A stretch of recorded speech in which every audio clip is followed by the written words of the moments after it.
Just time for a long live stream, so here we go. Hey guys, Todd here. We're gonna do a long stream today. We're gonna be on for a long time. So let's start, shall we? We're gonna be on for maybe 2 knows how long we're gonna be on for. We're gonna be on for a couple hours. So I thought, you know what? It's 6 o'clock, so get dressed, and go live. So we'll see who pops on here in the morning. I know I'm on earlier than usual, but who cares? Actually, we're gonna see how long this video how long it's stay online for. So yeah, we're gonna start into the stream and see what happens. We're gonna be on for a long time. Someone says do an all-nighter. Well, I don't do all-nighters. I do all-dayers. I do a day. I can do a day video. So yeah, we're gonna do a video this morning. About all I'm gonna do. I'll do a video for the whole day, but that's about it. So yeah, we're just gonna do this for the day. So that's it. So yeah, it's 6 o'clock. We've been on now for almost a minute, but yeah, everything's working out perfectly. So yeah.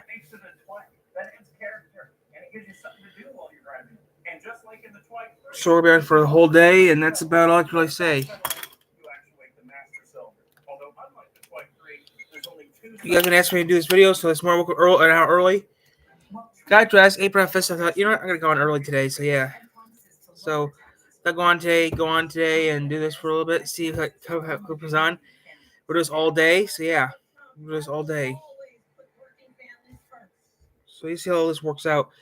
Currently under a freeze warning right now, but besides that, that's it. Right now it's 41 degrees outside. We're under a freeze warning, but that's about it. But yeah. So yeah, that's what we're doing right now. And yes, I do have a heater next to my foot going on. I'm just doing much right now. Yeah.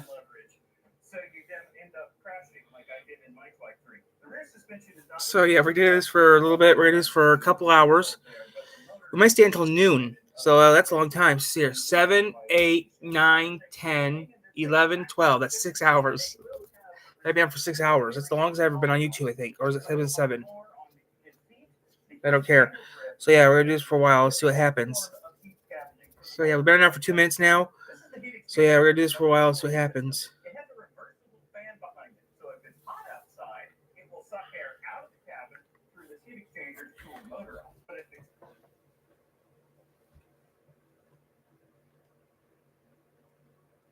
Clear. Yeah.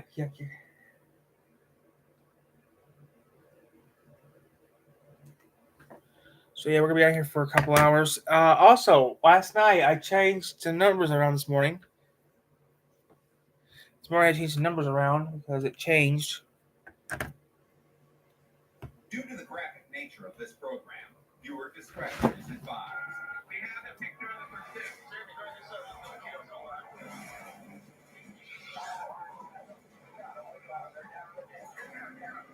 No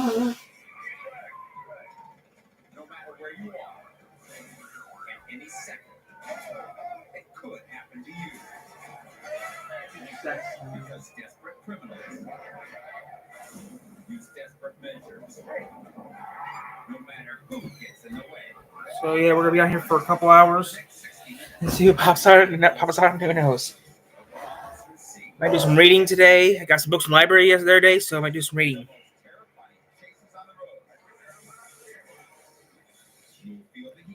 So who knows what we'll do? I might set the camera on and just go to sleep. Who knows? Who knows what I'll do? But yeah, right now we're just gonna stay on for right now, and that's about it.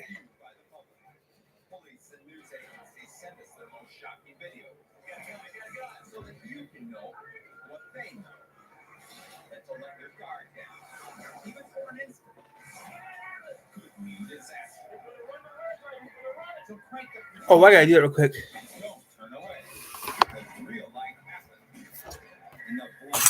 Let's remember I gotta write something up real quick.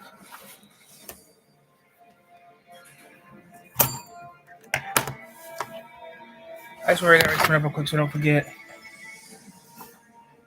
15.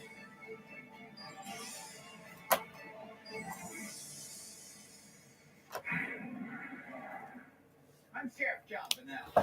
It starts with cops and robbers, and generally ends with somebody going to jail.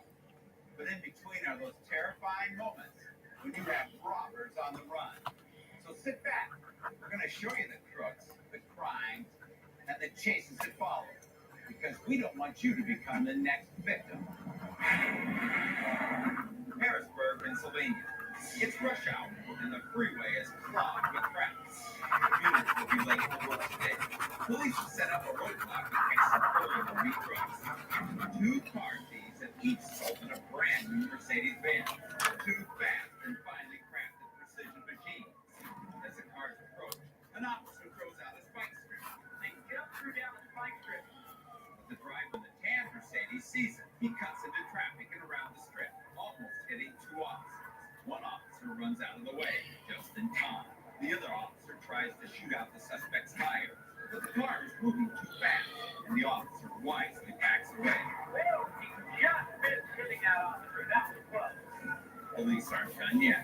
Up ahead is another unit with the spike strip already down. This slick thief knows what to do. He swerves around again and nearly hits another officer standing by the median. The officer jumped out of the way at just the right time. The other car thief wasn't so lucky. He made a bad turn at the roadblock, right into the hands of police. The first thief has an empty freeway ahead, with the police now far behind him. He really opens it up. He's really moving now well over 100 miles an hour. The officer pursued back on his tail. Pushing the Mercedes even faster, the freewheeling hooligan somehow finds time to make a phone call. I don't believe it. I think. Okay, I had to do that real quick before I forget. So it was something that was work related, guys. I had to put some in my memory book. I had to put some in my book. So yeah, we're gonna be out here for a while. So yeah. He turns off the freeway, right onto a toll road jammed by rush hour motorists. Okay, turned off, right to the toll road. So yeah, we're gonna have some fun. He's not going anywhere. With nowhere to turn, the man bails out of the stolen Mercedes. So yeah, we're gonna stay out here. Running. Amazingly, he never stops talking to his girlfriend. Suspect running. He's running down, and he's still talking on that cell phone. This guy is unbelievable. Running aimlessly in and out of cars, he has nowhere to go, but insists on telling his girlfriend every detail. Distracted by his phone call, he doesn't notice a plainclothes cop chasing him down until the last second. Police are on him. They're chasing him through the zone, but he's still talking. He's paying no attention. I don't even think he sees them. Suddenly, It still works. He sees the officer's gun pointed right in his face. He gives up, but still continues to talk on the phone as he lies on the ground. Wish I had a cell phone like that. I mean, I like having my modern cell phone, but an older cell phone was nice too. But yeah, we're gonna be out here for a couple hours. The smooth operator's days of stealing cars and running from police are over. This car thief got a rush running from police and putting people's lives at risk. He's really moving now well over 100 miles an hour. He even called the girlfriend to boast. He's running away from the police officers while talking on his cell phone. He has nothing to brag about anymore. From now on, he'll have to use a payphone in the county jail. Washington, Colorado. A customer wearing a shirt like this can only mean trouble. This master of disguise is not here to shop. Instead, he pins the elderly store clerk to the floor just off camera. The robber orders the man to open the register. The cool-headed clerk pretends to comply. So yeah, we're gonna be out here for a while. The storekeeper grabs a knife and lunges toward his attacker. The would-be robber runs in circles to avoid the onslaught. The clerk knows that the safest place is outside, and he slips through the front door. The suspect rushes to the cash register, but it's locked up tight. When the crook tries to make a hasty escape, he discovers the clerk has locked him inside. The frantic suspect squeezes through an open window. He gets away, for now. But 2 weeks later, he's caught during another bungled robbery attempt. Like all robbers, this guy thought he was the one in control. But a clerk in his own store has the home field advantage. And this rookie thief found that out the hard way. High-speed pursuits are dangerous in their own right. So yeah, we're just gonna be on here for a couple of hours. So yeah, The risk just goes up. only 10 minutes, but yeah, we're not gonna get off. Anything you guys put in the chat? Sorry, anything you put in the chat, I will. Anything put in the chat, I'll read it. And if it's not, then please, I hope it's not bad like it was last night. Last night was pretty bad. That's all I'm gonna say. Last night's video was pretty bad.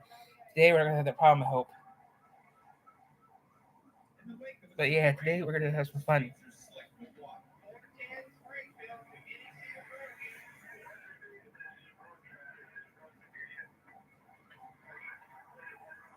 This heartbeat doesn't care about dangerous roads. He charges headlong through a residential district.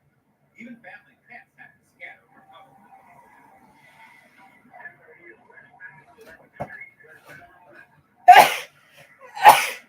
One cruiser veers left to get ahead of the chase. Officer Arthur Bozeman takes over the lead.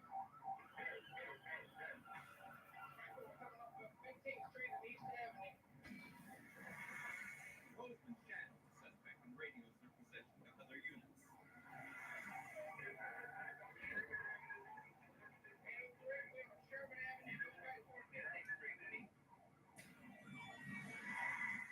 Weaving in and out of oncoming traffic, this guy runs with no fear. Suddenly, the leapfrogging unit appears directly in front of him. But the suspect proves to be even more slippery than the road itself. He dodges the roadblock, then cuts off some hapless motorists. The cocky driver then barrels straight toward a red light. He goes for it. Annapolis. We're up the road. 5 miles up the road. 5 miles up the road right now. We're going to Seaville, which is 5 miles up the road. That'd be nice too. Just 5 miles up the road to see lights. But I was talking about random stuff, guys, so don't worry about it.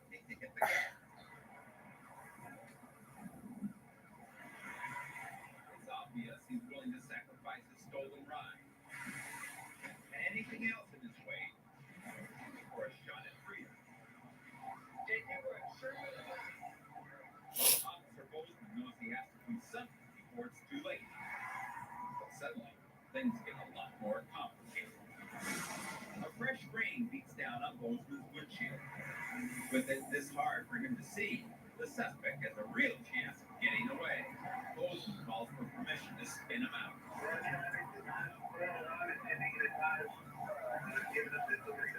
I wish I was a better YouTuber. I wish I was a better YouTuber. Hey, Ma. Hey, guys. I wish I was a better YouTuber. I had the money, but YouTubers for fun. He closes in before he can make Going to to bed? I was going to light off for you guys.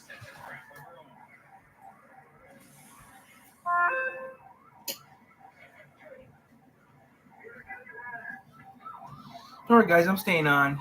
I just want to know so the cat can get some more sleep because the cat needs more sleep than I do.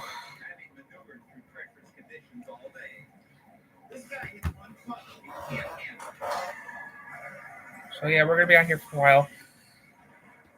In about an hour or so, sunrise will be. And he'll have plenty of time to dry off in jail. This car can fly without not just the law, but also a vicious rainstorm. He tried every trick in the book he knew to get away.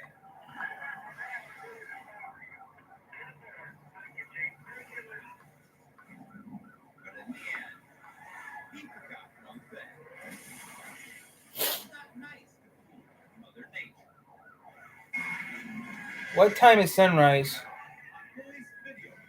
Today, sunrise is Okay, around 8 o'clock. Okay. A cart thief fresh out of prison wants police to catch him again.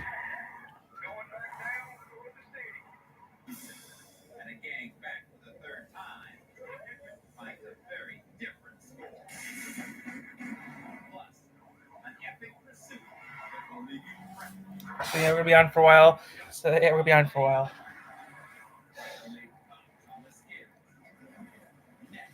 Well, I can't wait for sunrise. It's tomorrow. Tomorrow we have sunrise. When a convict gets released from prison, Zach? I think they'd savor their freedom Yeah, and it's good. would do everything they could so they wouldn't get put back behind bars. But But unfortunately, what we see is they go right back to being crooks, and then they wind up right back in jail. Spartanburg, South Carolina. I don't know this A one. Marine man Nope. fresh out of I jail don't know this one. in a car has just done it again. He doesn't wait long to show police he has no intention of going back to prison. I want to make some money. I want to make some money though. One of these days I'm gonna make a few bucks tomorrow. Hey guys, Tyler here. Just trying to kill some time and have some fun. Pursuing officer Randy Holyfield does his best to keep up. So yeah, we're gonna do this for a little bit, have a little bit of fun. The road ahead runs blunt. The suspect threatens. So yeah, we're gonna have a little bit of fun. Rolls back onto the road to a roadside. But it doesn't slow him down for a second. Suddenly, he slams on the brakes, trying to force Holyfield into a rear-end collision. It doesn't work. As backup joins the chase, he tries again. This time, throwing it in reverse. Officers now fear the man's main objective is not simply to get away, but to raise as much hell as possible.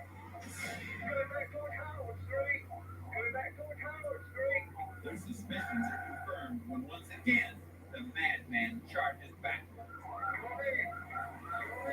This time, Holyfield is prepared for the suspect's attacks. Then, in an act of complete lunacy, the driver actually taunts police to come and get him. Officers move in, and the suspect hits the gas. The chase is back on, So yeah, we're gonna. but it's about to get even more serious than ever. The suspect rolls into an occupied school zone. Tires squeal as he shifts gears, threatening to run right into the school. Luckily, he stops before anyone gets hurt. Police aren't going to give this guy another chance to do harm.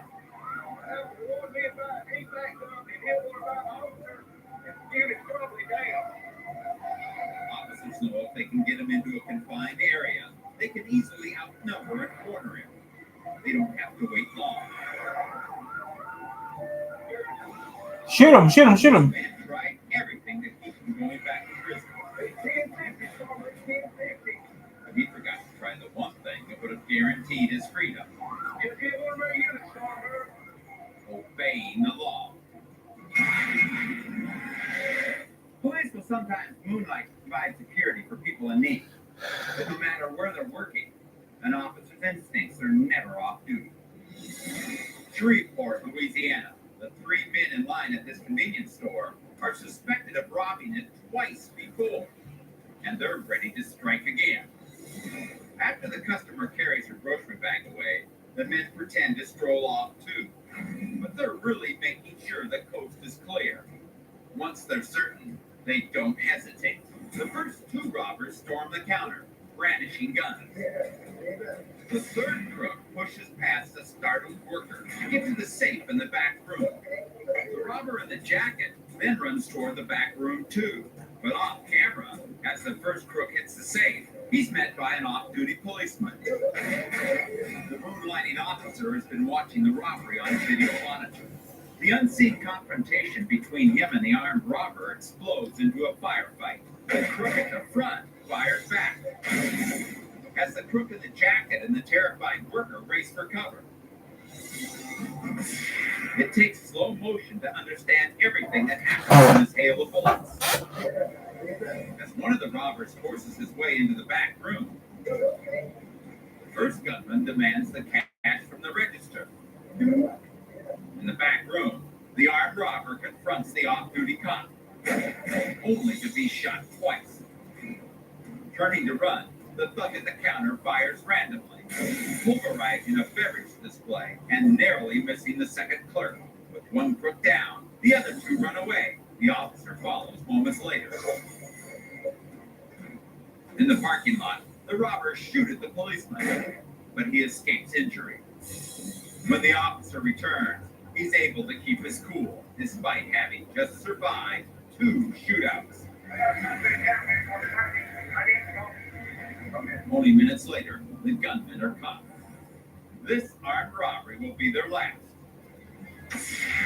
These crooks thought the store was the place for easy money. But thanks to an off-duty policeman, they soon learned that nothing comes free. Two of them paid for this botched holdup with stiff prison sentence. The third paid with his life. Coming up, right under the red light, on police video. They could be the perfect robbery. Let's see who pops on here. Everyone does pop on here. It's surprising. Getaway plan. This is a good plan. I like this plan. I like this idea of staying up all night long, all day. There's no telling what they'll do.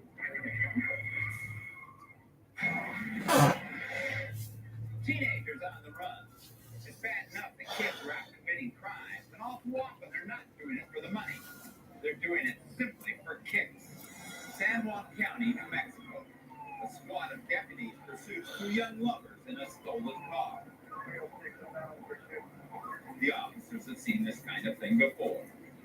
A guy tries to impress his girlfriend by stealing a car and taking her on a joyride. These two joyriders have been chased all the way from Arizona. Now they're blazing a trail across the New Mexican desert. The reckless driver makes foolhardy moves, like blowing a red light at 100 miles an hour. Meanwhile, units up ahead get in position to deploy spike strips. The suspects are going so fast, they fly by the first deputy before he can even position the spikes.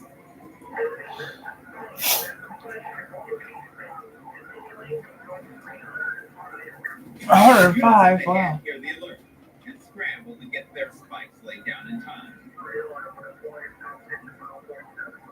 The next batch of spikes is waiting just over this hill. But the driver spots them in time and swerves around them.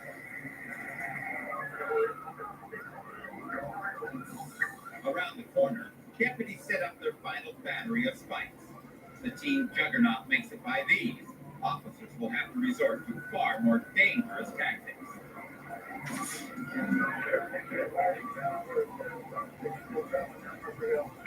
Even after losing a tire, the driver keeps the crippled car moving at 90 miles an hour. But the overtaxed engine can only take so much. The teens hit the light post and bail out. And officers are surprised to learn that the speed demon behind the wheel was actually the girlfriend. Both juveniles are apprehended within minutes. This teeny bopper is shown that theft and evasion are the boys' game.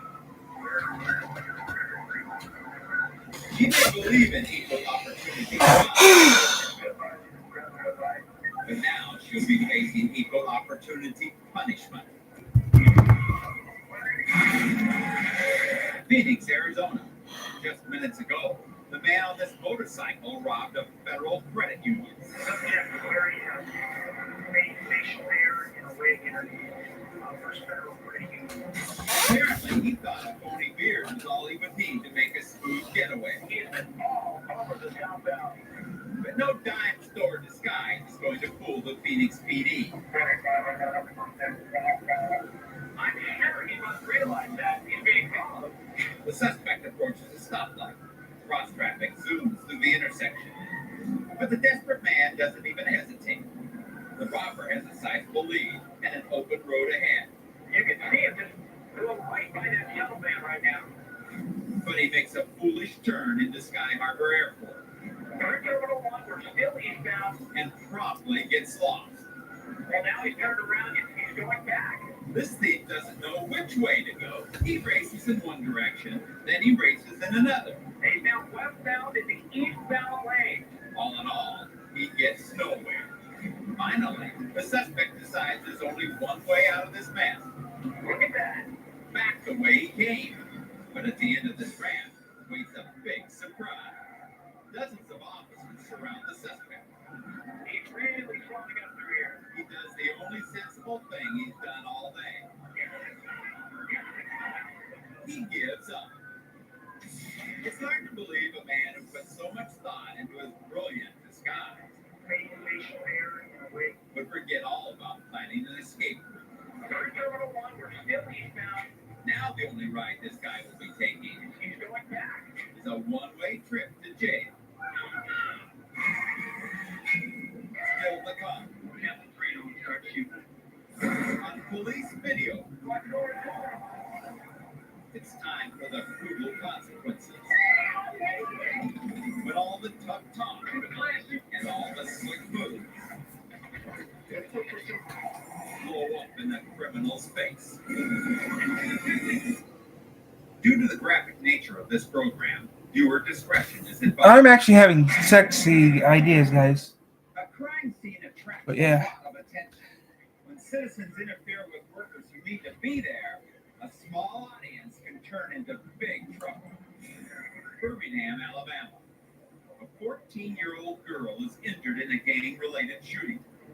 News of the incident spreads quickly. The police arrive and everyone starts showing up. But when cameras appear, everyone starts showing off. Many of the neighbors crowd around the news crew, anxious to have their faces on television. Anything to be on TV, that'd be pretty cool. But yeah, me personally, Paramedics struggle to get through the mass. I like to tell you guys something. Seriously injured, but extremely shaken. While medics tend to the victim, police learned what happened. A man from the crowd claims the girl is an active member of a gang called the Disciples, and that she was shot by a rival.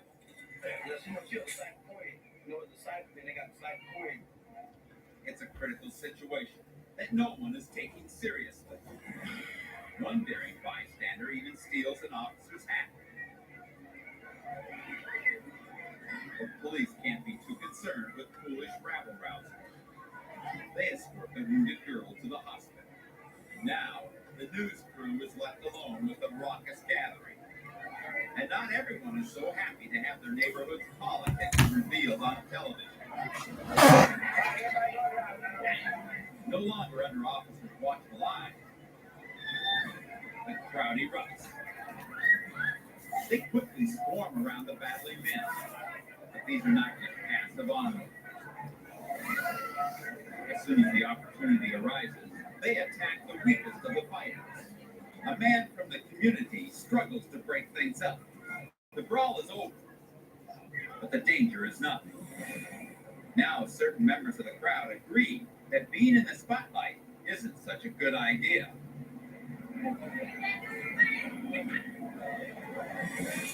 When a crime unfolds, people naturally want to investigate. But when onlookers decide that looking isn't enough, they shouldn't be surprised if they're the ones who end up on the 6 o'clock news. Fort Wentworth, Georgia. So yeah, we're gonna be on here for a couple hours. That's all I'm gonna say. Still gonna be on here for a couple hours. That's all I like to say. He has also stolen the clerk's car. The suspect knows he has nothing to lose. Officers prepare. Where's that light from? We knew he was armed, so one of the Who knows? But yeah, we're gonna be on here for a while. See who pops on here. If anyone does pop on here. upon police officers, either during the pursuit or at the end of the pursuit. In adrenaline-fueled desperation, the armed robber burns up the road to Savannah at 100 miles per hour. These officers have the edge. Vehicles designed for pursuit and years of experience. The primary unit skillfully darts ahead. The hard-driving bandit against the How do you map? and soon makes a deadly mistake.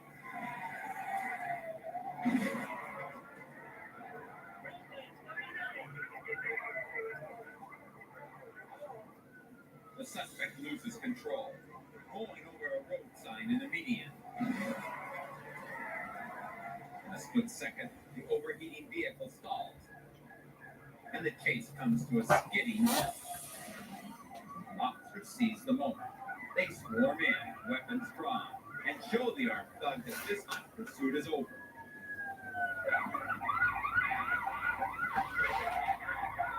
But the worst is yet to come.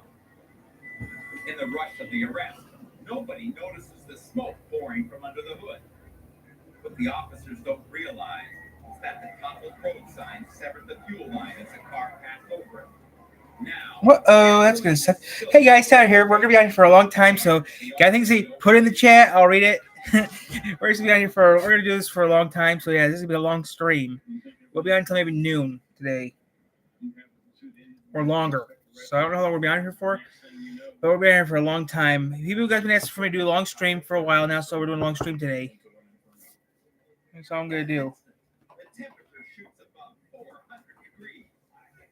Reacting quickly, the officers drop everything and drag the handcuffed suspect to safety.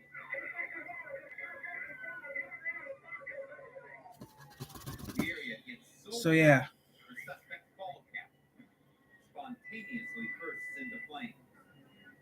Within seconds, it becomes very clear.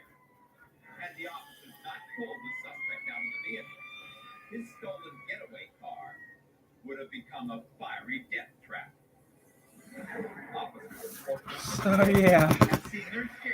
So yeah, that's what we're doing right now, guys. We're gonna be out here for a while, just doing this for a little bit. So yeah. Has also taught them that anything can happen at any time. Sometimes we get lucky. We don't mind any help we can get. And as long as it's an innocent street sign, hey, we'll put another one up tomorrow. This time, this armed robber was lucky to have the Fort Worth Police Department on his side. He'll be spending quite a few years behind bars, but he owes the Fort Worth Police his life.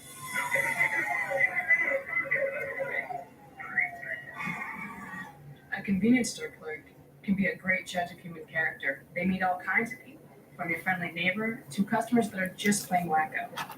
4 Acres, Oklahoma. Most of the time, the night shift at a convenience store is pretty uneventful. But this rubbernecking customer has more than just a six-pack on his mind. Remember, there are two things a crook wants most: fast money and a clear shot to the exit. This guy is so paranoid, it's a wonder he doesn't get whiplash. Finally, he makes his move.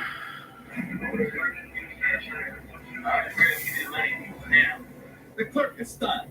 It almost sounds like a joke. I did want to choose a place to get it right now.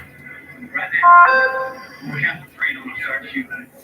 1, 2. The situation becomes tense. He claims to have a gun, and whether he has one or not, he knows that if he's caught, he's going to jail. Hurry up. This is being played. I got nothing to lose. But when the clerk punches nervously at the register, it promptly jams shut. This makes the impatient thug even more volatile. Hurry up. Right now. Hurry up. I'm in. Put the glass in. It may be an empty threat, but a desperate man is still a dangerous man. And the clerk decides he doesn't want to fight. Get the money out now. Money out now. The impulsive thief even swipes a pack of smokes and paws at the register himself. He's so distracted, he doesn't notice as the clerk trips the silent alarm. But the impatient suspect knows his time is running out. Turn on like it's supposed to be. You better hurry too. By now, the clerk and the crook just want the same thing: for the crook to leave. I don't want to hurt you. It ain't worth your life. So the clerk makes him an offer he can't refuse. No. It's easy money, but he'll have to take it the hard way. He drags the heavy cash register off the counter, then tries to crack it open on the floor, crashing the whole store in the process. The bungling robber even tries to hide the bulky machine under his shirt as he finally runs away. But he won't get far. The suspect was picked up at his own home only a week after this video played on the local news. But as dumb as this bluff appears on tape, the clerk did the smart thing. He remained calm, avoided a confrontation, and simply convinced the trash-talking suspect to leave. And this crook soon learned that what looked like easy money was just a quick stop on the way to 15 years in state prison.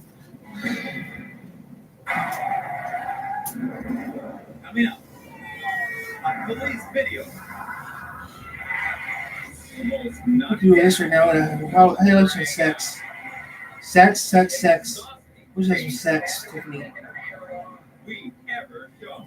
Alright. Yeah. Shoplifters on a rampage. I know that never happened. Oh, that was Three sex. units from 2 jurisdictions through 40 minutes. Yeah, that'd be nice if we could, but yeah, it doesn't have some of that. Yeah. Next. Yeah. You've actually been in a pursuit. There's no way to understand the incredible exhaustion that an officer will begin to experience in any high-speed chase. Aurora, Ohio. It begins as a simple shoplifting call from a men's clothing outlet. He's gonna pass out. Jeff Pugara arrived at the store. This late model pickup tore out of the parking lot like a bat out of hell. One thing is clear right from the start. The driver of this truck is willing to do whatever it takes not to get caught.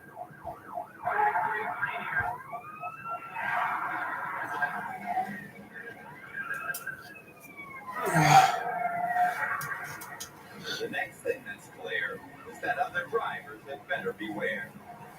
That's when Officer Megara gets another interesting piece of news. The car was on the hot list. Not exactly a big surprise.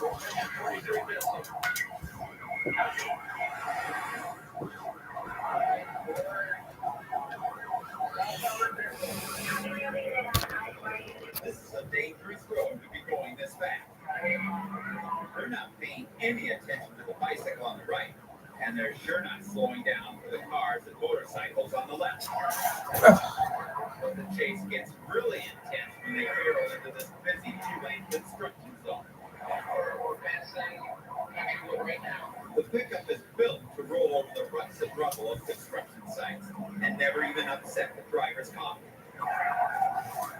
But Officer Megara's Crown Vic is built for highway pursuits. This could be a big disadvantage.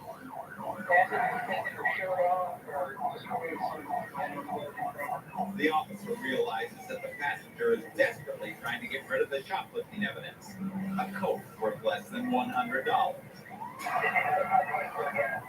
But around the next corner, they're going to find out just how truly desperate these two are willing to be. When innocent people don't move fast enough, this pickup is willing to crank up the speed and crowd them all off the road. Another officer races in, rapidly catching up from behind. The reckless pickup starts passing on blind curves, turning this narrow road into a potential death trap. This high-flying couple just came insanely close to killing someone.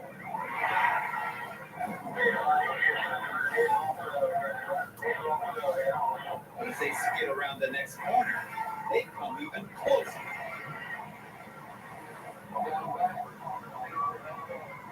Cops need some help, and 10 minutes into this nerve-wrenching chase, Officer Megara is going to get the only break he'll get all day. Up ahead, fellow officer Tim Rose and his partner see the Chevy coming their way.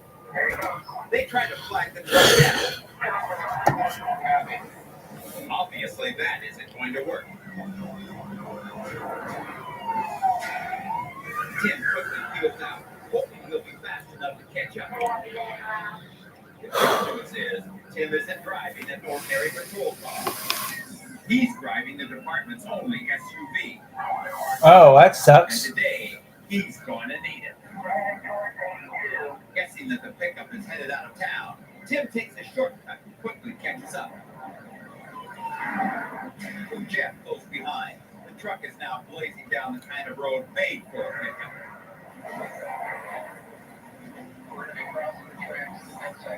But one false move in the police cruiser could spell disaster. By now, the adrenaline is beginning to wear off, and both drivers are getting very tired. The suspects in the pickup are still willing to take big chances. They know they have to go somewhere the squad car can't follow.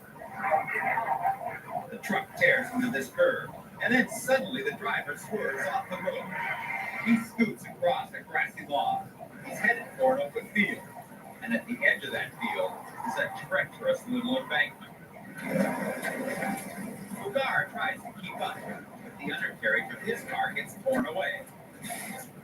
And that's where Officer Rose comes in. We'll come back in just a moment for the unbelievable conclusion of this exhausting chase. Next, on police video. And the chase goes back to the hard court. The battle-weary SUV has to call in reinforcements of his own. This chase is far from over. We return now to the chase, which has been in progress for over 30 minutes. Believe me, 30 minutes of high-speed driving through heavily congested streets and narrow, twisting roads. Now that'll give you a workout you won't soon forget. Two suspected shoplifters lead Officer Jeff Lugar on a brutal chase. Desperate to ditch the police cruiser, the pickup heads where no cruiser can follow. He sprints across this manicured lawn, headed for an open field.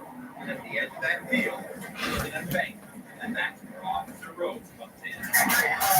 When the criminals started their mad dash, Tim was coming up behind in the SUV, and just as Jeff went out of commission, Tim's four-wheel drive took up the lead without missing a beat. Cross country isn't working, so the desperate duo and the truck decide to try their luck again on hard pavement. This curve-pounding, keep-rattling chase is far from over. Once they're on suburban streets, the pickup recklessly zooms ahead. They believe that on these roads, the powerful pickup can outrun the police SUV. Since this is no longer an off-road chase, Tim radios a car from another district. The cruiser takes the lead from the slower SUV. But now another problem. In the heat of the chase, the driver of the pickup doesn't realize that the brake pads on his truck are starting to liquefy. With almost no stopping power, he shoots over the curb into oncoming lane. But even that doesn't slow him down. He races on down the road, looking for some way, somehow, to shake loose of these cruisers. Turning onto this tree-lined street, he sees his chance and decides to go for broke. He blasts across the road and over the curb. This time, the squad car doesn't even try to follow. The SUV does. Tim Rose stays right on his tail as he careens through yards and across the parking lot, trying frantically to find a way to get loose on the street. But when you're going this fast, small mistakes can lead to a big collision. That's why Tim's lights are flashing and his sirens are screaming, warning motorists ahead. When the suspected shoplifter comes up to pass the slow-moving trucks, the confused motorist suddenly decides to pull to the left, directly in front of Officer Rhodes. This is exactly the kind of thing an officer doesn't need at this point in an exhausting pursuit. But the officer is still in for one more surprise. The suspects speed toward the next intersection, not realizing that although the light is green, the cars are holding because of the sirens. The crooks try to jam their way through. Then they try to ram their way through. Then suddenly, Officer Mills from the Streetsboro PD comes out of nowhere. And this chase is finished. No more fighting. No more run. No more resistance. And believe me, that's the smartest thing they could do, because the officers have had just about enough of these two crooks. And they've had enough of this insane chase. Because the truth is, if you rob and run in Aurora, Ohio, that no matter how long it lasts, no matter how crazy it gets, you're going to end up in jail.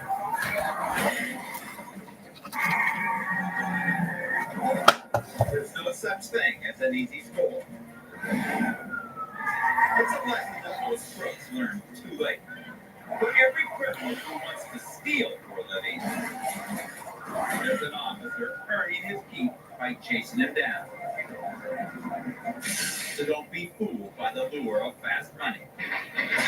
Because every robber is a robber on the run.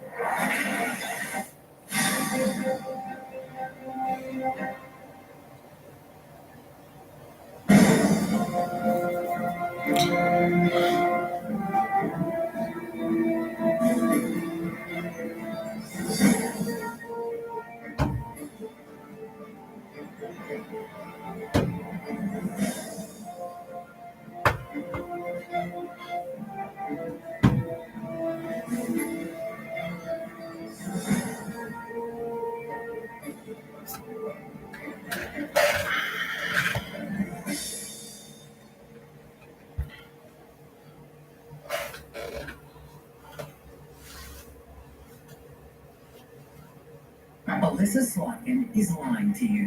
What you drive is your call. But Slotkin voted to let states ban gas-powered vehicles. And Slotkin helped funnel millions in taxpayer subsidies to foreign EV companies that then laid off thousands of Michigan workers, killing jobs. What you drive is your call. Don't believe a word she says. Alyssa Slotkin is good for foreign EV companies, but she's bad for Michigan's workers. Senate Leadership Fund is responsible for the content of this advertising.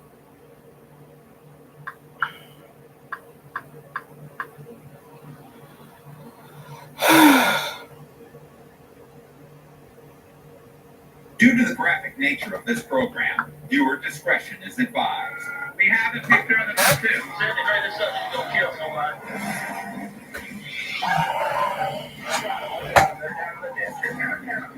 Look around. No matter where you are, at any second, it could happen to you.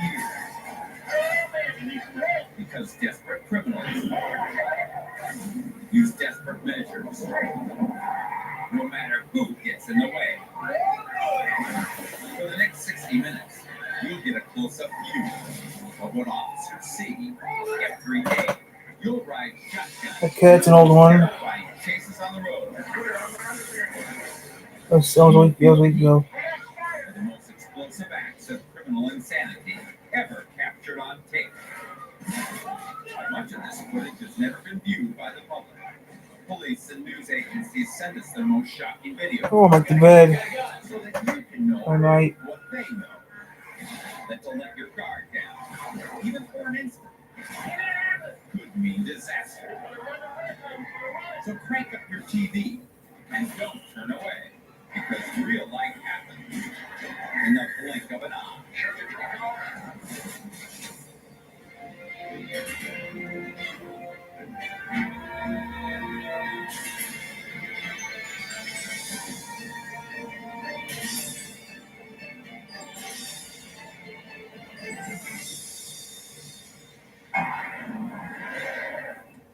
I'm Sheriff John Bennell. The simple roadside stop is the most complex felony arrest. 3 people are generally involved. The crook who wants to get away, the officer who wants to stop him, and the innocent third party who just might find themselves caught in the middle. Police departments have sent us their tapes so you'll know what's going on. So you'll know what the cops are doing. And so you won't be the one caught in the middle. Gardena, California. A community in turmoil, and cameras on the ground capture the scene. A chase between officers and a juvenile car thief sends a shockwave through the suspect's neighborhood. Or they're just pouring out of their home. Everyone seems to be emotionally involved, especially the suspect's mother. Police try to hold her back as the pursuit races by. Traumatized by her son's criminal behavior, she collapses. But the delinquent continues raging through the streets, completely oblivious to his mother's condition.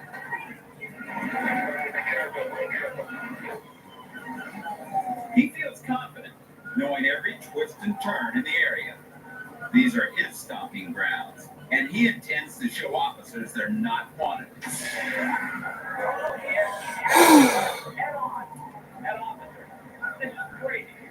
Give me back my passport! To avoid a collision. It's bad enough that the suspect is running, but blatantly threatening officers is madness. Police decide the time for action is now.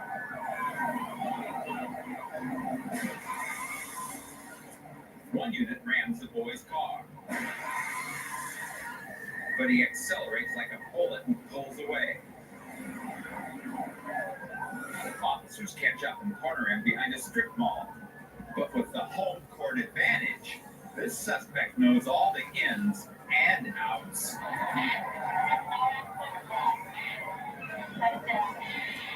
The team pours into the parking lot, only to find police waiting for him.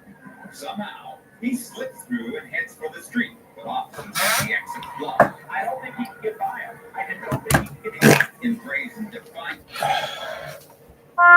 It's early in the morning. Who cares? I do.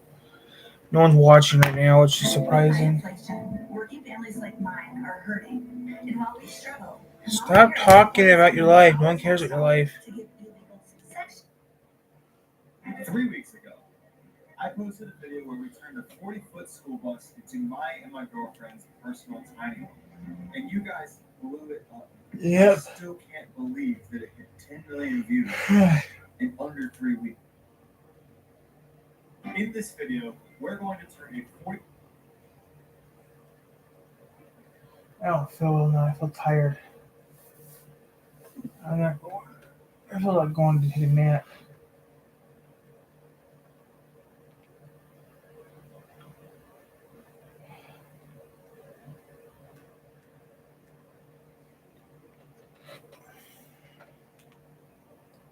Take a nap.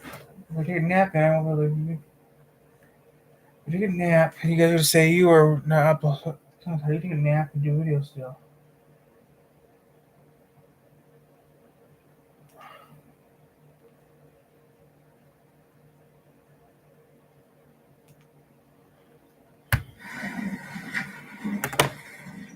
Get in! We're going to Canada! Ladies and gentlemen, welcome to another episode of Junkyard Digs. Today, we just bought this 1993 Dodge van.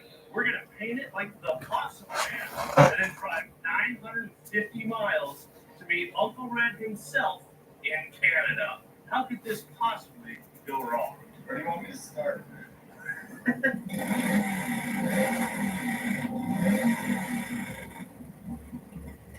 So you guys are from the north half of the U.S., you've heard of the Red Green Show. For context, if you're from the south, you haven't heard of the show, we took to this like you guys took to the Dukes of Hazzard.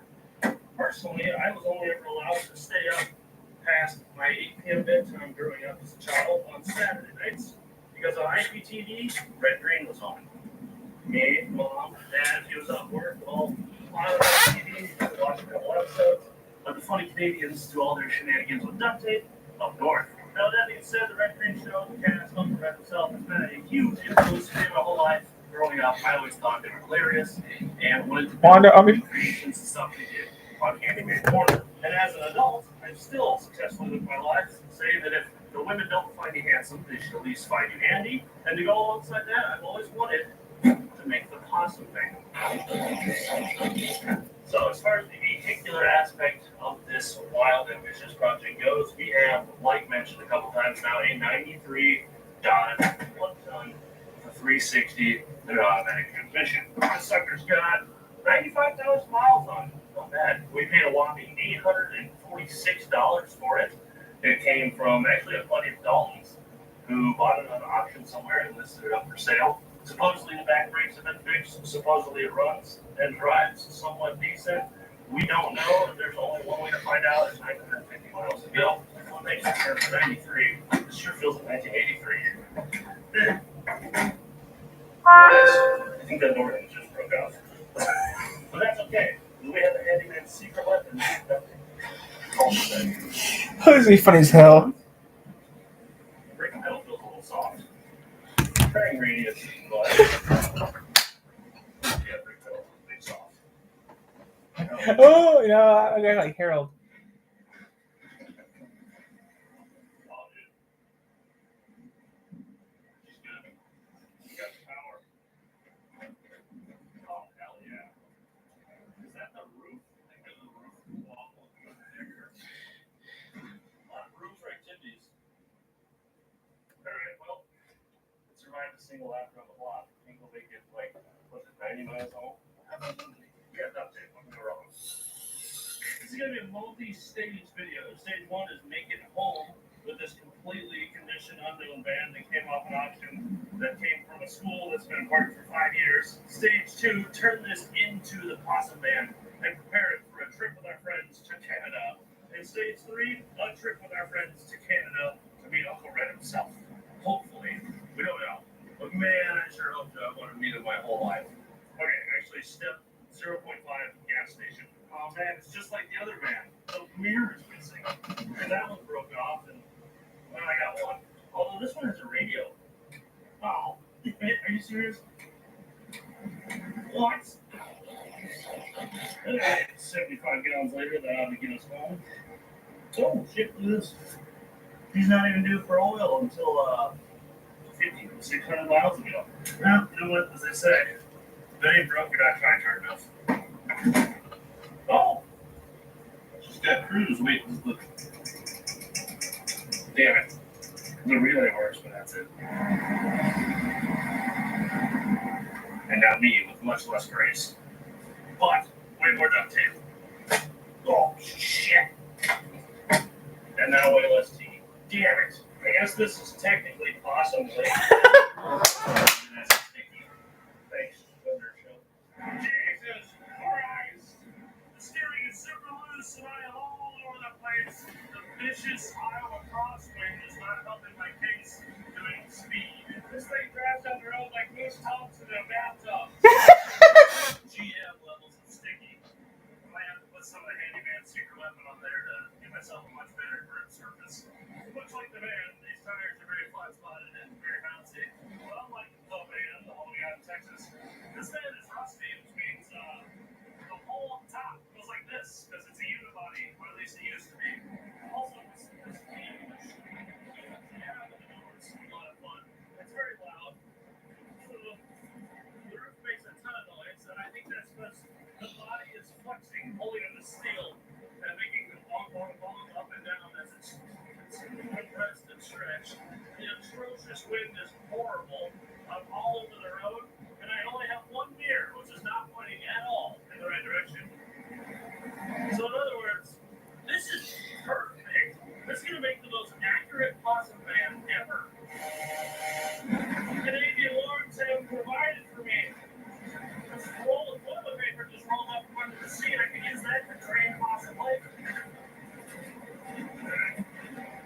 Here's the thing. The good news is possum life has been trained. Bad news is that we're going to be called Winston Rothschild because got a big little sticky roll of wet toilet paper right here now. Oh, God. I got a little work to do to the van before I drive north, or it's going to be a hellacious trip. Alright, well, my math sucks. We've done 100 miles. As you can tell, it's way, way quieter in here. Because I've turned off the highway and now traveling with the wind. Going a few miles from home, it's still shaking and making as much noise as it did in the beginning. That's not that are particularly new. So We've been on there for about an hour, so that's good. let's get home and make a plan for turning it into the possum van. I'm a man, but I can change if I have to. I guess. We've been on there for almost an hour. We've been on there for an hour. Wow, and we're staying on.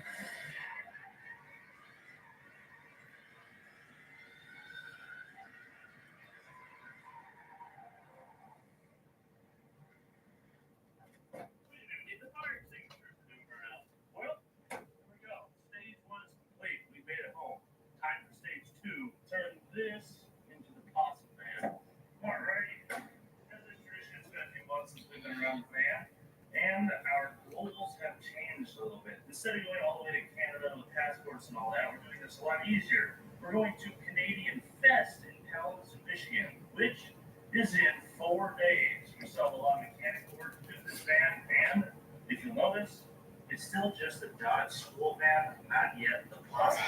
We've been down for an hour. Very useful. Summer we've used it to haul a bunch of stuff, and so Now 7 o'clock. Diner usually opens around now. The diner usually set up our camera about now, so yeah. So we're gonna be out here all day. I had breakfast already, so yeah. We can start working on the manual. Ready? Yeah. Quick trip names. I've got the supplies to turn this into the Posse van. He's been busy doing some inspections and stuff. What have we found? It's bad. Oh, it's on fire. Yeah, that's exactly what we expected. That's the easiest part. It was like thrown together with paint and a sponge in like 15 minutes, and it was a rusty hunk of crap. Yeah, pretty easy to make a record. What we got? I went through the front end, greased all the joints, found the drive rock, completely loose, it just kind of flops around, and therefore our entire front suspension flops around. Oh yeah, it's not supposed to do that, huh? Yeah, generally speaking. So we're gonna be out here for a while, so What else we got? Aside from only having one new caliper on the front end, wasn't this supposed to have your CPU? I don't want to talk about it. He said if you put new batteries on, he put new calipers on. This is a drum van. I'm not what he said. Which, if I remember correctly, is the one we put tires on a few months ago. Yeah, those are absolutely factory lines and factory wheels. it's a drum van. Yep, that one's totally factory for sure. And this one is new. Look at that. All right, well, 1 out of 4 is bad. The hoses are still old, so that's. I mean, you know what? Possible fan probably didn't have brakes anyway. What else we got? Well, our rear spring. Okay, so we're staying on for a while, guys. But yeah, we've been on now for an hour. We're staying on until noon. Specifically, is kind of riding on the floor. Oh, yeah, that's supposed to be attached. That would be the weird bump in the floor I felt earlier. How's this one? Oh, what? Holy shit, dude. No flex, zone.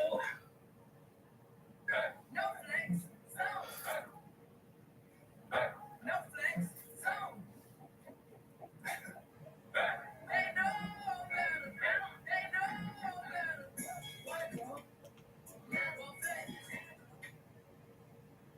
Feel positively peachy with our juiciest body wash yet. White peach meets rice milk in a luxurious, nourishing lather.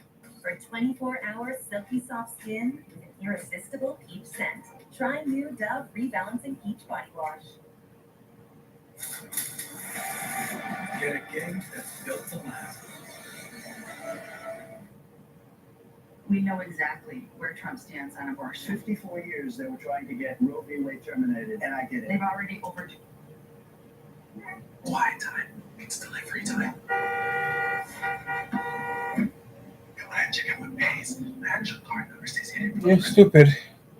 I'll do that. Yours was dumb. Wow. Okay, so we learned 2 things. One, our spring hanging, bad. 2, the floors, not that good either. Wow, and the roof's falling down now. That's normal. I thought it sounded weird when I hit the train tracks on the way down. Well, Ringer actually, I think he's had a good point. He said he thinks he figured out why it's so hot on the driver's side. There's no floor. It's just a piece of sheet metal, and there's no heat shield or anything. So we might have to do something about that. So it has a nice little piece of aluminized steel that kind of goes up and around where the doghouse sits on the floor. It kind of guards that, and the manifold is right next to you. It is like either on full twice when you're driving. Okay, so there's some mechanical stuff to deal with for sure. We got a few things to do. We start with the most important stuff. Paint. The paint. All right, time to big stuff. This one I'll put it down to. What we need to do is get in here with some Scotch-Brite, some sandpaper, and that one clear off, then scuff off all the other surfaces. Like so, doesn't take much. Just get that abrasive so that when we roll our new paint on, it sticks. I hardly know what I'm doing right now, but it doesn't matter. Remember, if we want to go find handsome, we should at least find a handy. How's it going, lead technician Goose? Oh, yes, yeah. Have you tried with the, the thing, the one, yeah. Did that work?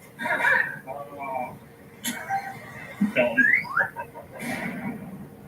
Oh, hello. Good morning, folks. You joined us this morning as we were getting ready to turn this anonymous Dodge van into the iconic Possum van. Now, I'm assuming, as is tradition, they wouldn't have had HVLP guns at the possibly Dalton Humphreys hardware store. Probably didn't carry such an expensive item, but they probably did have some paint rollers and primer. For that is exactly what we're going to be using. Turn this fan into the possum fan. It's a big van. Yes, there was actually there's a few possum fans in my research to figure out what color committee did and like how they painted it, make it look as authentic as possible. I did discover that one of the possum fans that was just a regular length Dodge van, but the exotic one, what I think they used the most that had the highest definition possum paint job on it wasn't all beat to shit. That one was a super length like this, but no windows. So of course the things are going to have to paint over the windows.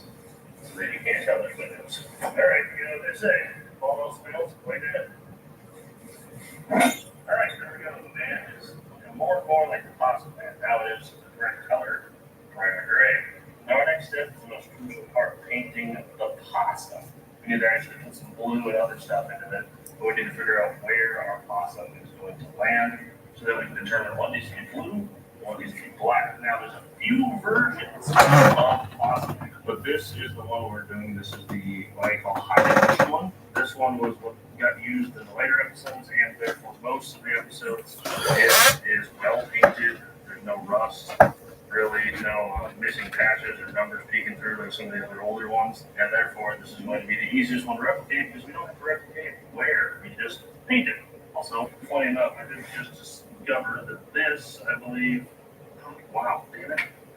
This is, I think, the Possum Man from the Duct Tape movie, and it is, interestingly enough, a Dodge van with windows and a Possum 1 license plate. All right, let's draw ourselves the front leg here. Starts out there. Right about there. Yeah, right about there. Put way more effort into this than they ever did making these vans. This is the easiest movie vehicle to make. You get a rusty piece of shit Dodge, paint it with a brush. It's perfectly accurate. Oh, I bet they had a possible here. So, yeah, why didn't we think of that? Alright,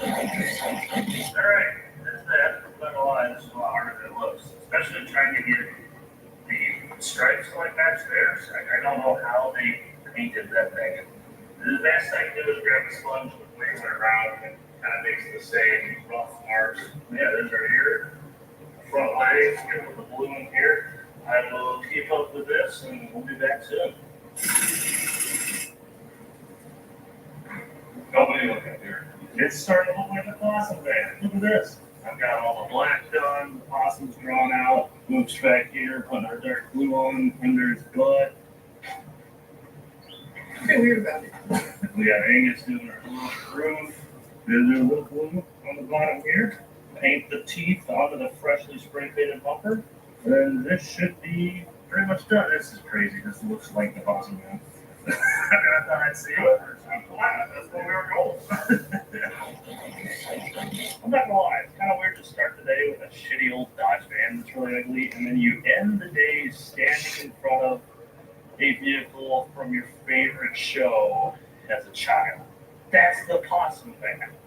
Holy shit, we did it. Oh, there's one last thing we need to do. And that is this right here.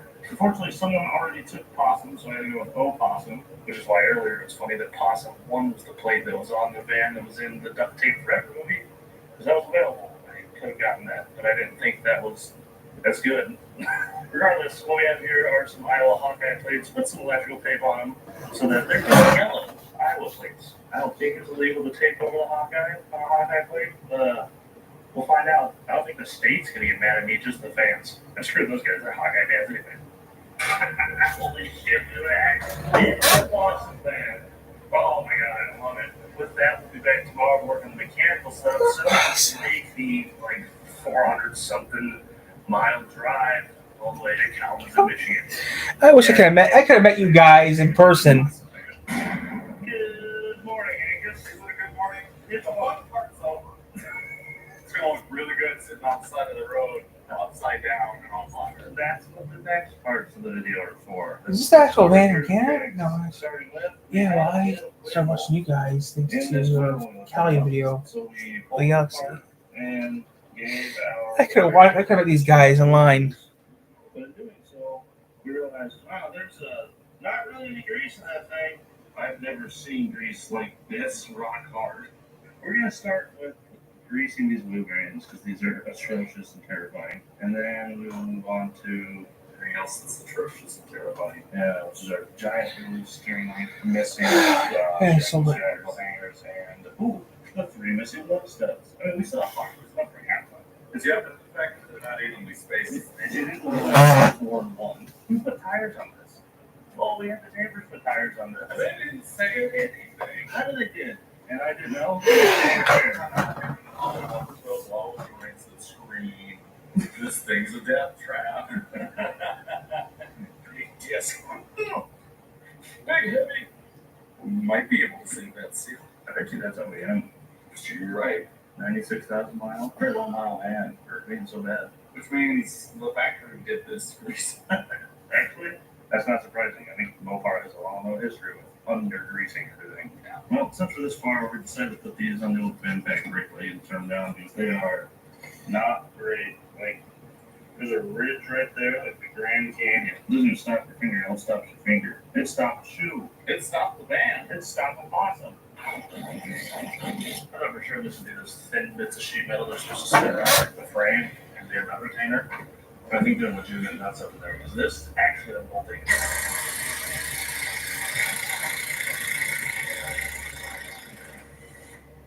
Look at that. It's actually bolted. There's actually still pretty good amount of steel right there. I don't think we got to brace this up at all. We just bolt the new ones on. Nice. Hell yes. That makes this so much easier. For the first time like ever in my life, everything's unbolting pretty easy. This one's a little hard to get to. But thanks to the rust holes, everything's hard to get to. So at 7 o'clock, let's see who pops on here. I love it.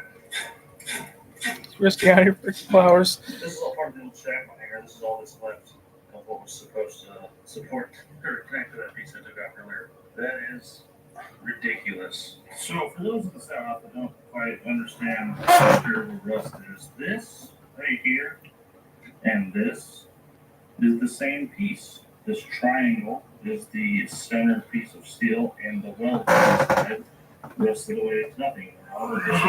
And speaking of those people from the South, we've been posting pictures of the Possum Man as we go on our Instagram. You should go follow that way. There's a few sneak peeks here and there ahead when stuff comes out on YouTube. But I've seen a lot of comments on Instagram of people thinking that we were making the van again and not the Possum Man. And it actually kind of made me realize just how exclusively northern the Red Green Show is. So if you guys are from there, go check out their YouTube channel. Red Green Official has a YouTube channel of all the episodes of Red Green here on YouTube, and go get caught up on what we grew up with. It's fantastic. Progress update. Surprisingly, this came apart with, I'd say, relative ease. I got our inner bushing, our 2 outer bushings, our splined lower bolt, and of course the top one. And then came apart, then developed threads. Honestly, it was made easy mostly due to the fact that this was so rusty, I could just peel it apart and take little bushing out. Which is good because our new hanger from O'Reilly's comes with nothing in it. And I mean nothing. Except for, new bolts thing on it. Okay. Van has new shackle hangers. That was actually way easier than I was anticipating. Well, they maybe rip the entire frame off next time I put weight in it? Potentially. Sweet. One in front. That took out half of the day I thought we were going to spend on that. Oh, yes, very nice. That came out great. All I guess to deal with that, I'm doing our steering wheel here. There we go. Go ahead and get him separated from the side and get the one in. There we go, got her out. She's pretty worn out. Slot down here, and also, as you can tell, not very happy on this end. Out with the old, in with the new.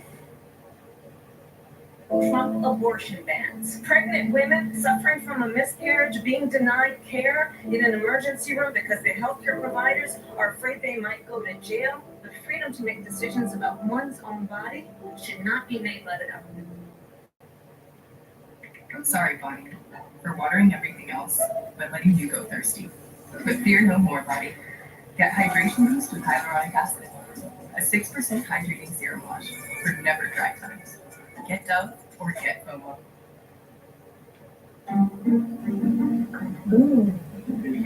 Thank you.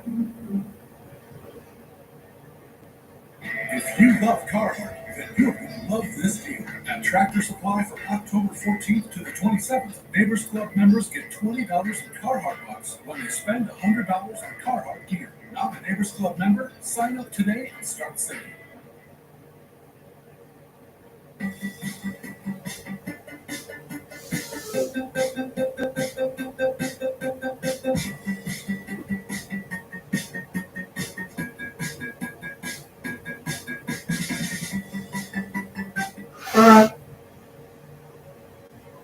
My rotors are all cleaned up, good to go. Look at this. This was the grease that was in these. This was rock hard, like break apart into this. I don't know how we made it from Cedar Rapids to here. I'm really glad that Angus checked the wheel bearing tension and decided, hey, this is a little loose, and I'm really glad we decided to take these apart because we definitely would not have made it to Michigan. Now, to do this the right way, we're going to take a big pile of grease into this clean pump. We're going to smear it around inside, tag a bunch of grease in there. Grease is cheap. Wheel bearings and spindles, not so cheap. Just like that. Good to go. At this point, I will the brake surface itself. Because believe it or not, brakes and grease, they don't work well together. Okay, so now that most of our mechanicals done, we got our brakes that we're wrapped up here. They're all fantastic, be smooth and work pretty damn well. It's time to move on to the things that are annoying about the van and fix some crucial elements like the fact that it's super dirty inside and the fact that there's a huge hole above me in the floor that lets all of the hot air from the exhaust straight onto your ankle. And you can probably see a bit of daylight sneaking through right there. And that is the exhaust manifold. And this is what's left of the floor. It's completely rusted away, so there's no structure left to seal it up to the doghouse. Now, being high temperature, that's not exactly a job for the handyman's secret weapon duct tape, but there's a pretty good use for the handyman's favorite heat shield. Tinfoil. Just gonna take some of this. Fold it up. Double it up. Some like everything. Stuff it into that hole. Hopefully. Half of that should make a difference here eventually. Hey, baby. I've reinforced our tinfoil heat shield with a little bit of the Junkyard Days classic universal patch panel, and nothing else that will keep the heat coming out right here, away from my ankle, which sits here. So hopefully that'll fix that problem. Angus is back here, vacuuming out the back of the van. Wow, look at our hump from the. Here, hang on one sec. There we go. Body hammer. Come on. Hey, baby. I'll move some stuff around for you. With that done and we're working on that, there is one last I'm still on here, modification to be but done this for one. creature comfort stuff. That is just like the original The Van from our channel, which I know I've referenced the shirt already once before, but if you're not familiar, that's an episode where Dalton, Hobart Garage, and I bought pretty much this exact same van, but one generation newer, and drove it from San Antonio all the way to Phoenix, Arizona in one shot with no title through the border checkpoints.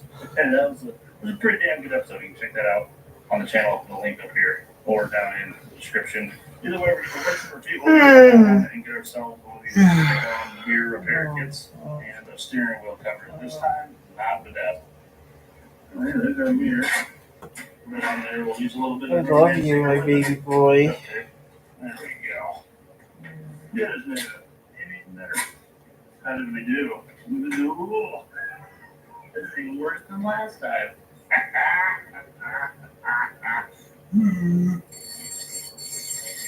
Alright, so our oil just showed up. Angus is handling the oil change. The only things left on that are the new headlights in it because they both blew up. And, well, the door hit. And then we're pretty much done. That being said, it takes extra time to make other things and stuff work. Why not? Interestingly enough, the AC pump does turn. Trying to get any life out of the HVAC system, I've got no Sun's power starting to come out. to That's the good. back of the panel. Nothing happens there. And Nice, I have no power to the actual fuse block either. So whatever's supposed to be feeding our HVAC somewhere else is dead. Okay, well, I'm tracking down the wiring issue still for our Sun's up. Sun's good. HVAC fuse. Yeah, we're still doing this. Yeah, see what's on here. Electrical sucks. Unfortunately, this van's made out of Chrysler, which means in 2 screws you can have the fuse box off and verify that this big green bastard is the fusible link wire that runs hopefully covered to the back of that 30 amp and looks at it. And then runs down here and through the firewall, which is weird. So I came and looked at it over here. And I was like, oh yeah, there he is, right there. And he runs to, there's this big hole. Your ears are closed. And everything. Your ears are closed. Cold. Or, I don't know, maybe a blower motor. It's gone. That does kind of explain a lot. I guess. I still don't exactly know why there's no power, but even if we did get power, I know why it won't work. Sorry, it's been a little bit. I've had this whole entire dash apart. Thankfully, once again, a Dodge. So, like 5 screws and the entire cluster and everything comes out. No problemo. So far, all I've determined is that a huge relay over there with a green wire that runs the blower motor and whatnot. I think it actually potentially runs through the relay and then the fuse, which is weird, but it's done, so whatever. But that's the black wire coming off of it runs to a second relay right here, which is fed by a brown one. That was also fed by a brown wire to signal relays. Neither of them are getting power. Like there's power to this one, but the signal wire is not turning this on, thus allowing power to go to that one to turn that one on. It's this chain of relays. It's stupid. It's just dumb. I think this is up front putting headlights in. Yes, with random hardware. Plastic retainers for the headlight adjusters. Obliterated. They're dead. Yep, as is tradition. He's roughing them into place to where they're, mostly pointed forward, which is mostly the direction we'll be driving, so it works out. New headlights are in and operable. I've got the dash back together. One last step underneath the hood. Angus is taking the hose clamps off for the hoses that run to the back heater. We noticed somewhere underneath earlier that those are super rusty. Look like they're going to explode at any second. We don't want to deal with that. Just going to loop those back to each other, and that should be good to go. Then we can push this thing out, pull the water out, lock the door, and talk done. All right, one last step.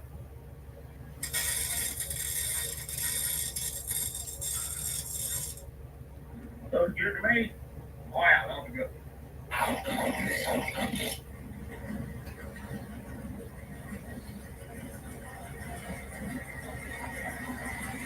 Look at that. All right, let's say we're ready for a road trip. How about you? Absolutely. Let's do it. Let's go to Michigan. All right, got our stuff all loaded up. One last thing before we leave this morning. We need ourselves a mirror. I have this one left over from your Grand Prix. It's missing the foot though. So we're gonna use none other than the handyman secret weapon.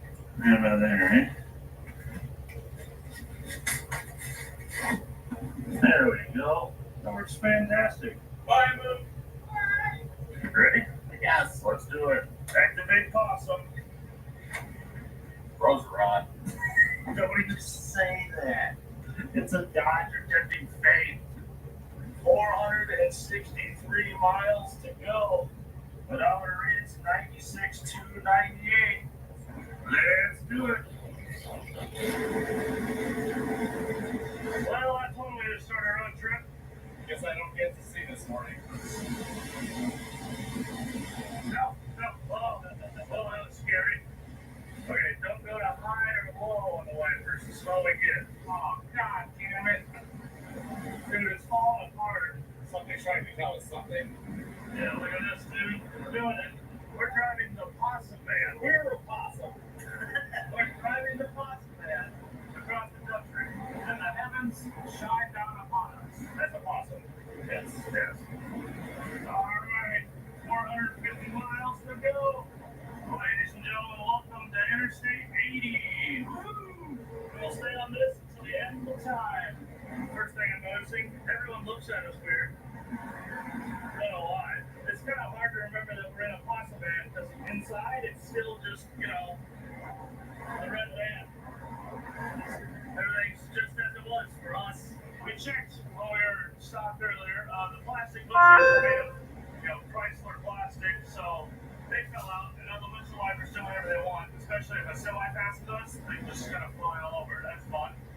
We added more tin foil to the heat shield to really seal that up, and it seems to be working. Downhills, as we are right now, there's a really good from the drive line, like U-joints. It's only on D-cell. Yeah. So we know that throwout or that tail shaft bushing is pretty loose. Any other ideas? It could be that it's a 90s Dodge van. True. There's also on light acceleration a bit of a misfire stumble. So I think at some point we'll get some fuel injector cleaner. And we pass our riders, we'll probably get a fuel filter as well to have with us. Yeah, that's a good call. I mean, this thing's at 96,335 miles now, so I'm sure the school maintained it really well. I'm confident they did. I've been to the area where this bus thing came from, and it's really good. What was it again? Mount Pleasant, Iowa. Oh, yeah. It's not like Hancock, Missouri, where no one lives. Yeah. I needed an abortion to save my life. Mike Rogers said he supports all restrictions on abortion, even to save a woman's life. I would have died, and that should not be up to Mike Rogers. Introducing the Wendy's Krabby Patty Collab Burger. It has fresh, never frozen beef that's, wait for it, squared. Are you ready? I'm ready. And I'm ready. For the Krabby Patty Collab meal you're craving, gotta be Wendy's.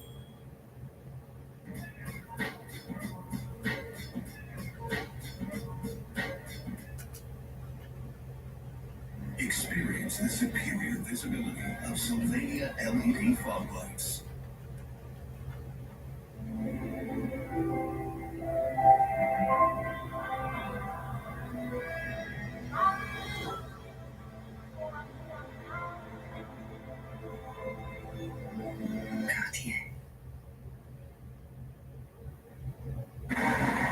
That's about our first 100 miles done. You know what we say? If you'll drive 100, you'll drive 1,000. Lost paper. Alrighty, we made it to the west side of Davenport. Yes. We're checking through here right now, searching for O'Reilly's for extra fuel filter, in case we have any troubles. I think we'll be back on the road. There's a sign we just passed that said rabbits for sale. We got plenty of room, we should grab some. Look at this bit of paper coming up on us. Oh, buddy. Look at that thing. That's badass. Oh, look, it's so big for my nightmares. What in the world? I've never been to this part of Davenport, despite drilling here for like 4 years in the Army. I guess the flashbacks. Why?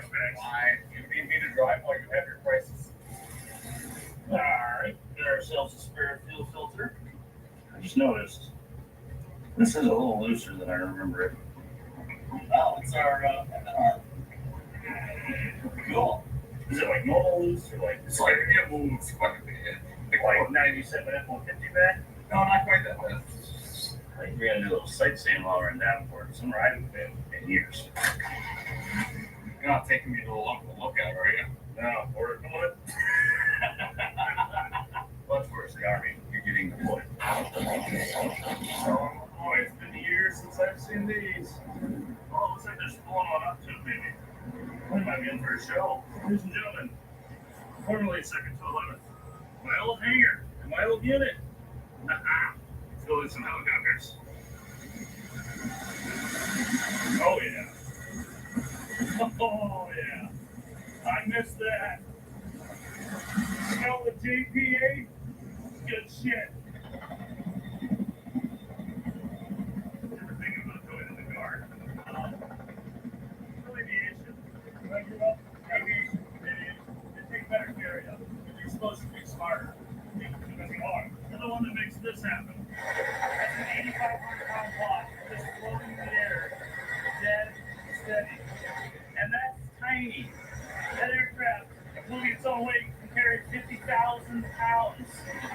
branches, itself. Think they could give us a ride? And if we break down, I think we know who to call.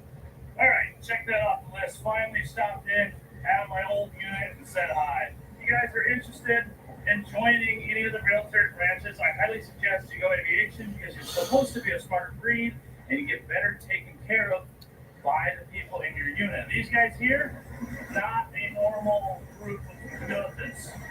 These guys all have like college degrees and shit. They're all brilliant. But they do let us into it, so I mean, there's that to take into account. They pick it up really fast. They just saw the ID, not the van. Aha. Speaking of, it's time we climb back into the van and make some more progress to Kalamazoo. I have no idea how far away we are. Well, if you stop soon, I'm almost at the courthouse. 314 miles, 5 hours long. Oh, that's it? Welcome to Illinois.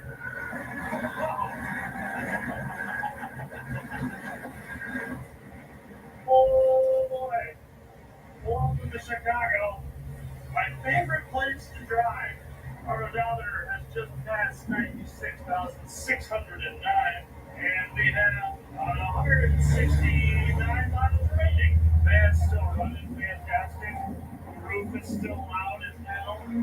It's still painted like an awesome and terrifying to drive. Holy moly. How are we thinking, man? It's supposed to be the Portus Festus Mines. Man, I really wish I had a real ear for all this traffic. This sucks. Hey, look at holy hell. I don't think we're there, are we? Well, I mean, that sure is the sign. Sure, why not? Ladies and gentlemen, welcome to maybe Indiana. We don't know. Oh, no, yeah, welcome to Indiana. Son of a bitch, we did it. All right, we have 136 miles to go. 2 hours on the nose. Let's do it. Ladies and gentlemen, welcome to Michigan! Woohoo! I've never been here before. Really? No. There's not much to see. It's just like Iowa and Ohio. But they got a big lake, a little bit of sand dunes, and Detroit. And a lighthouse. And I'm gonna fill them, I imagine. Alright, well, our headlights are aimed, I suppose. They do it up from the ground or what? They're over there. That's all that matters. Our odometer's past 96,700, and we have less than an hour remaining. Let's knock this drive out. We'll see when we get there. My God, ladies and gentlemen, we've done it. The Pazza van has driven all the way to near Kalamazoo. We're actually a little further than that. We're staying at a buddy of mine who I job shadowed in high school years ago. He's a good car guy, taught me how to pull engines out of shit. Long story short, we're here. I'm not going to get too specific where here is, but I will say we are dangerously close to climax. Michigan. Climax, Michigan. There it is. The Pazza van. Okay. Bedtime? Bedtime. You're on first? He's talking into it. All right. See you guys in the morning. Here's you. Alright, quick stop before we start all the stuff. Very Canadian says, holy shit, that's an SR-71. Okay, I knew the SR-71 was big, but it's huge. It makes that Chinook look small, like tiny. There's a football field between us and the back of it. Good Lord. This thing is so big. Is the cockpit? This is not even a good reference. There's like my hand on this little piece. There's the rest of the aircraft. That's, I don't know what, 30 feet across? Also, Tomcat, way bigger than I thought. It's like the size of a Chinook. Ooh, here's a good bit of automotive history that you may actually already know. The AG330 SR-71 starter car is powered by two 4.5 nailheads. These are straight out of Buick cars. And for a while there, it was really hard to find replacement motors for a Buick because these would often get engaged for too long on startup and they would overspool and blow these to pieces. So the Air Force was buying up pretty much every single nailhead they could get their hands on. Now, these ones in particular appear to, maybe still be in one piece. Actually, it won't be that hard to say. I've talked to the engineers a little bit before and asked if we could do a fire up on these, and they said no. And it does have more recent wires and stuff on it, so I think they've had them running before. That would be cool. Well, this is convenient. Look who we found. Ewan? Probably seen him on TikTok. He's another great reason to come here because he knows a lot of things and stuff, such as different stuff about shockwave length and this induction cone. Well, I know barely enough about that, but what about this stuff there's YouTube and TikTok soon about that? Or people who actually did work in this aircraft. Yeah, they know what I mean. You've interviewed guys with SR-71s and all sorts of Yeah, stuff. we've interviewed pilots, maintainers, engineers, the whole lot about this incredible aircraft. Every single time, there's something new to learn. Where can people find that? YouTube.com/Airs. Yeah, one of them. I'm a YouTuber, so it doesn't really matter. I'll go there. I mean, This whole thing would move in and out, and that's just to make sure that the shockwave is in optimal position when keeping all the air into the engine. so yeah, guys, we're staying on practically all day. I might not be. I'm all guys. I'm still in the chat, guys. So you guys in the chat, I'll read it.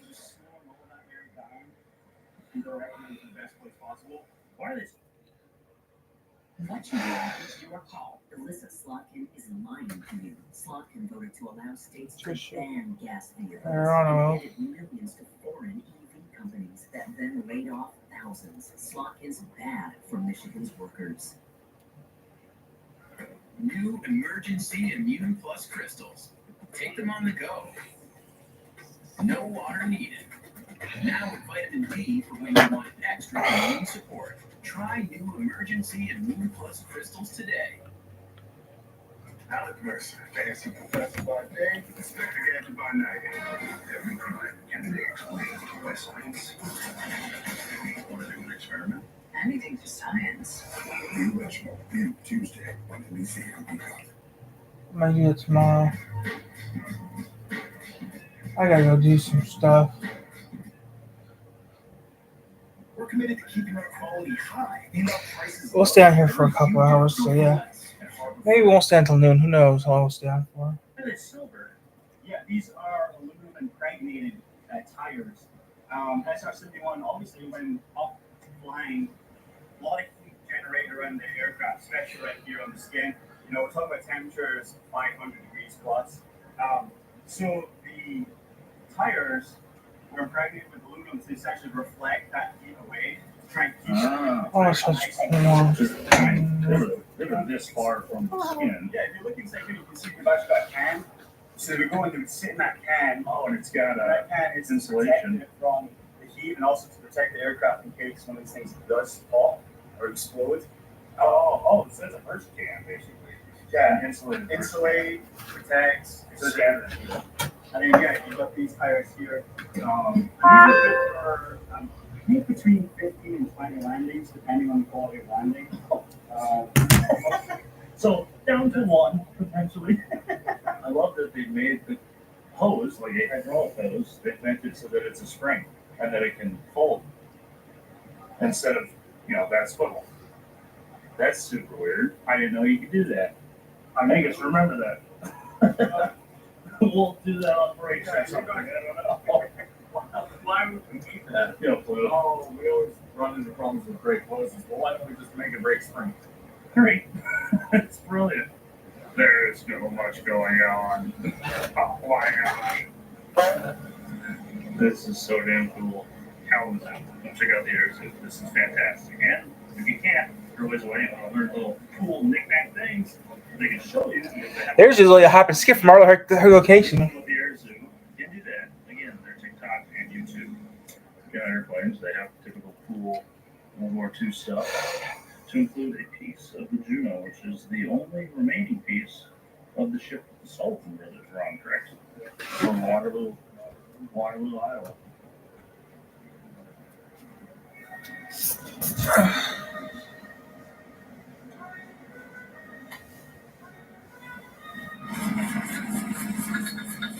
Fire!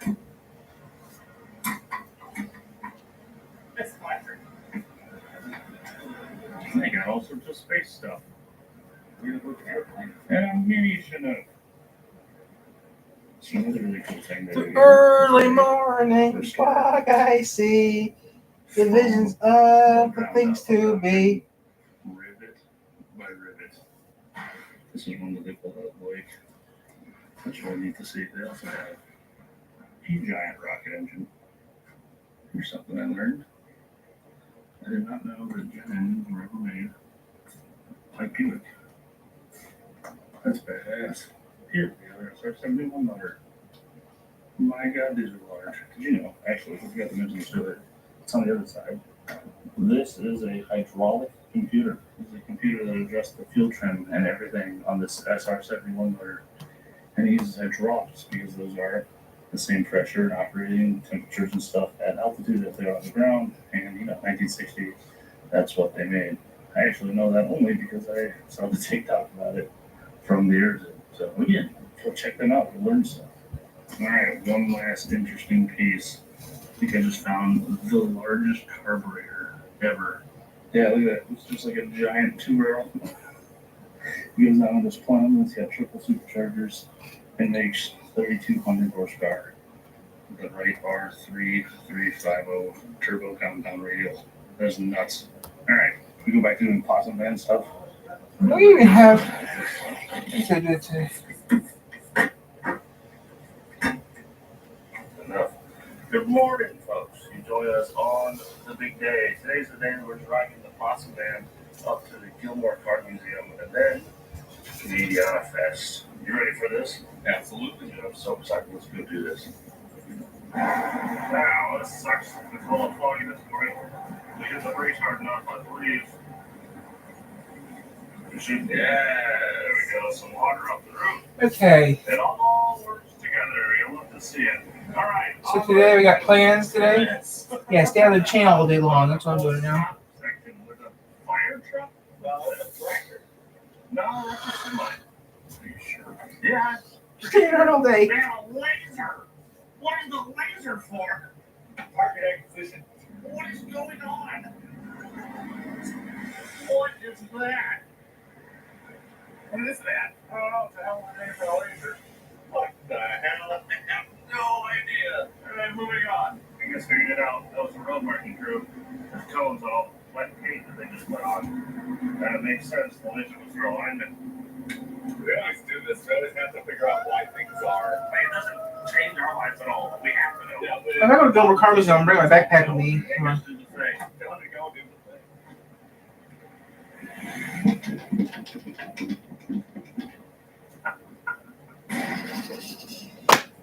Yeah, the Car Museum. I've been there one time. I can go there again. Here we got the possum man posted up here, still trying to figure out what's going on. We walked in and asked the receptionist. We're like, hi, can I help you? He's like, yeah, we brought the possum man. And she said, what? The what? We're gonna hang out. And Possum man. I wish I did better videos of it. there's some good stuff here. There's a revival. Think we can get this thing to run? Turbine powered Chrysler? Yeah, surely. I've never even heard of a Franklin, but I have. We've been there. weird. Looks like a Monte Carlo kind of strut. Holy Model A's. Big Model A meet up here today. That's the most I've ever seen. And of course they have bikes. Ooh, 750 Cali. Hello. I wish I did a better video. Pretty good stuff. Yeah, get more cars in. Right. So we head to the small main event. Canada Fest. Canadian. I wish I could have went to the Gilmore. Right, they're done at the Car Museum. We're now heading to the main events. This is it. This is the reason we're here. Indiana Fest. Let's go park the possum band, where hopefully we'll be among a group of people for the first time in this whole trip that recognize it and understand what it is. Look at how it looks so far. We call it a car show. First guy went, what the hell? 13 miles left to victory. Holy. Yeah, we got it. It's Canadian Fest. I could have went. I could have went. 500 million miles on road. Load average at 96,813. We have arrived. All right, let's go get this set up, meet some fans, hopefully meet Rick Crane, and figure out what this is about. Yeah, you got Rick Green. Rick Green's not there. Only Rick Green's there.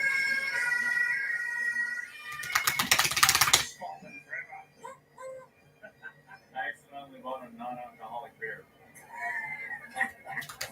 I'm never going to get silent here because we don't don't actually have a ton of footage of Canadian Fest. There was a number of fans that drove 2+ hours to come see us, so we wanted to spend time with them, so it made their drive worth it. Canadian Fest was a lot of fun. We ate some good poutine, met some great fans, and to top the whole weekend off, I got to meet Rick Green. If you don't know, Rick was one of the co-producers of The Ray Green Show, and he played Bill from the Adventures with Bill skits. He was an absolutely awesome dude with tons of stories about producing the show, and I was fortunate enough to interview him a little bit. He was a fan during a concert. Everyone, Rick Green, producer, and as known, Bill Smith, correct? Yes, very well. Steve Smith plays Rick Green plays Bill Smith, and both characters were created before we worked together. Mine was with a comedy troupe called The Frantics, and who came up after the show. That's okay. Well, you actually met him, and I could have met the guy too. One of the regular retreat segments with his wife Greg, and just came out and was stand here talking. They come in with a It's sunny out. Hey guys, Tyler here. We're just killing some time. Does this take you back? Yeah. Although I was rarely inside the band. That's true. But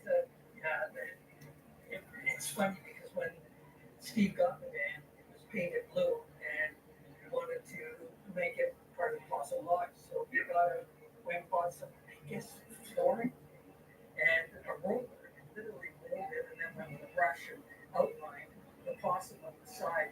It was the ugliest thing. And for the first year or two, whenever it went anywhere, people would be, oh my God. Once the show caught on, then everybody was like, This was a local celebrity. yeah.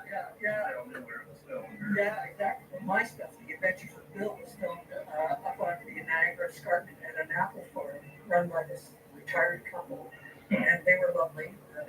They loved to come out and watch the fun. There was one episode where I got set on fire, and they came along with the kids, their son, I think, one or two of the sons and some grandkids, and I think some friends of the grandkids, because Bill's going to get set on fire. Gotta go see this. Yeah, I'm 40 years old at that point, which is funny because then and Steve was touring, people said, "Where's the blonde guy?" Steve, and they realized it's because it's black and white. Yeah. Nobody could believe anyone with white hair was going to be doing stuff like that. Yeah, it was a very active scene. Yeah. So much energy to do. Yeah, exactly. And it was, but nobody was doing physical comedy anymore. It was a long start. All the shows were gone. Cosby and Seinfeld and Roseanne, and they were all stand-up comedians who stood there and talked. Now I gotta ask, since we're the car channel, the handyman corners thing is probably the thing the show does more, I would imagine. Yeah, and Lots of gay cars. Tons of gay cars. well, the cars were nice because we were signed in a patent and so on, and they had and the drive was all up front. But after a while, like after 4 or 5 seasons, it was harder to get them because at that point they they'd been so long since they were making, they weren't ready. They're all scrap. You got to help with that. No, exactly. So the guys who owned the Terry's Garage, they were pregnant, but they had a network now of Guild and so on. So they could always get them. They were cheap to get. Are a lot of these actually somewhat functional or just Some were. There's one key car where he walks on rubber boots on metal pipes. Oh, yep. Uphill, and then it walks away. I forgot about that. And it was based on my brother. He was a kid got a nature map Mason moonwalker that had these 4 legs. And they would walk along. It was a clumsy looking thing. We went to lunch, I think, when we came back, they cut off the metal. There's a team. Yeah, Terry would bring a lot of people. They had, Okay, thank anyway, so the boots, it's the 9, I see what he says. But so he hands up the fine hand, and he puts the car in here, and he drives up, and the car goes off, down, drives away from the camera, and it's the pipes, the weight, just immediately be punch right through the shoe. yeah, so they're just twisting. And then they're acting like lawn aerators and all the thing. Digging straight down. Yeah, so they're pulling up this much soil and they flinging it in the air. So he goes all the way down. He didn't think the car was going to go 10 feet. he gets up there at 20 miles an hour. So the thing crashing like this, and I just want to get cut. He pulls a 3-point turn, and came by, and right by the camera, and we're trying not to laugh. Everybody's just, as this thing goes by, it doesn't go away. There was so often because hilarious. Now, if it was really serious, I think one time they cut the top off a bus, a school bus, the whole back, and made it the world's biggest pickup truck. You have the cab, and it's open in the back. Back that we done over there. We finished shooting one day, and then 2 guys came up, 2 brothers, and they were there for I don't know how late, and at some point, the port crane came along and lifted. But it's a whole little on the project. Yeah. And then a couple of them in the sea. Yeah. But then they hide that so it looked off. Well, sir, it's hot as hell here. Yeah. This is something I would love to continue someday. For now, I think we need to get back to the side and stuff. So, and music, so. Yeah, that's the greatest. I'm not going to dance with you. My wife's here. Thank you for having me. Thank you, everyone. Rick Green. All right, man. I want to thank you very much, sir. You're driving, I'll follow you. Now, in case you guys want to hear more from Rick, there's actually about another 10 minutes of interview that I cut out for our video, but that's all going to be on the Red Green TV YouTube channel. In fact, we're doing a whole special on the Possum Band itself as well, including a lot of old footage and fun stuff from the show. And alongside that, now's probably a great time to mention that those guys also came out with merch for the Possum Band that you can check out on their website. And if you look real close, there's actually a Junkyard Digs logo on the side of that band, thus making this technically part of the Junkyard Digs merch collection. Once again, check this out on the website and the videos Red Green TV. With that, we wrap things up at Canadian Fest, had some fun with the Red Green team, and then the next morning he was back in the van to head back to Iowa. Good morning, folks. Today you join us as I like the So I'm gonna stay up. I'm staying up, guys. I never took a nap. I'm just relaxing right now. But yeah, guys, we're gonna stay on. We're gonna stay on pretty much. That's all we're doing right now. We're staying on. We'll stay on for a couple more hours. We get off in a little bit, do some gaming. I'm not sure yet. I might do Full Metal Alchemist. I got Full Metal Alchemist books. I might read those.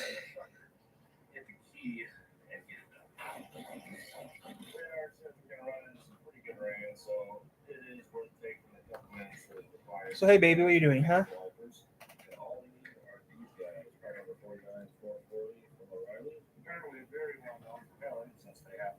On the dock, on the shelf. We'll slap some of these in, get them all together, and this will be fixed. Until we demonstrate the slapping. Yes. Slap. So I'm staying on, guys. I'm not getting off. I'm staying on. Don't worry, I'm not going nowhere. Mwah. Do I get off, or do we? You'll stay up there too. Slapping on, never easy. This little things are a pain in the ass to get in place. Yay! All right, let's hit the road. All right, here we go. You're going to stay right here for 128 miles. Then at 458, we'll be there. And still running good. Come here, baby. To get gas for the second time Come here. on this whole 1,000-mile trip. My baby boy. You might be able to hear the drone right now. And the front end still shakes like a kite. But other than that, it's no worse than it was when we started. All right, finally, time to throw this sucker up. Numbers at 968.65. We've done I was in my car. 2 miles on this thing. There's 26 gallons, which means it's 13.5 miles per gallon. For a brick, it flies pretty good. It possibly gets good fuel mileage. Once again, the Possum Band has encountered standstill traffic. Yes, hammering through, that's what we're doing. Well, I don't see any leaks on the inside, but that's not to say there isn't water on no water on top of the roof. Give it a test. Oh yeah, there's some up there. I would say we got to take this home. Sweet. There's 60 miles an hour. Oh, not my right now. Whoa. Final range, final stops. We are all the way on highway already. 164 miles remaining. How's the van? I just fell in the back seat. The plate mark got pulled in front. Threw a pillow down. The vibration from the drive shaft and the wheels. It's like a massage chair. I mean, look at this. Alright, 2.5 hours. Let's keep the metal down. I don't mean to fix us, but I think we might make it. I don't think I've ever seen an eagle that low. Yeah, a guy can say with confidence, I've never seen one touch the letter E. We're going to get a very precise measurement for exactly how much fuel this tank holds now. What's our mileage at? 97285. We just drove all the way to Michigan to Marshalltown. Wait, if you have on the zoo to Marshalltown on one tank, all of a tank with one tank. All right, what's our mileage? Exactly 420 miles. 31 and a half gallons. This is a 32 gallon tank. Holy shit, dude. 13.3 repeating. Oh, we're getting worse mileage this time. Well, we are going against the wind. We were 4-2. Okay, well, I'm the less efficient driver. That makes no sense, but somehow. All right, 40 miles home. Let's finish it out. Holy crap. We've done it. And the sun's still out this time. It is. That's not bad at all. Good job, Possum Man. Yeah. Well, there you have it, folks. That right there is how you build yourself a Possum van for under $1,000. Drive it nearly 1,000 miles and get to meet Rick Green from the Red Green Show. That was a ton of fun.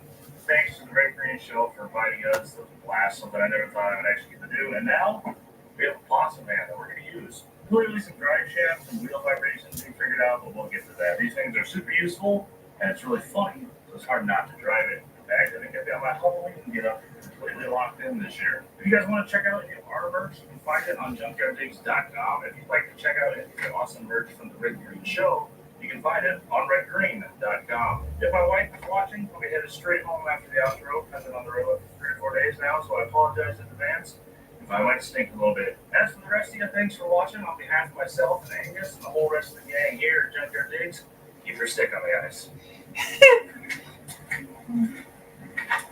Nice shorts. Thank you. Bondo on the Flunkus Mortai. Sit down. Oh, man. But I can change. Yes. I'm going to look up something real quick on Amazon, real quick. I never sure just go on Amazon real quick to look up something.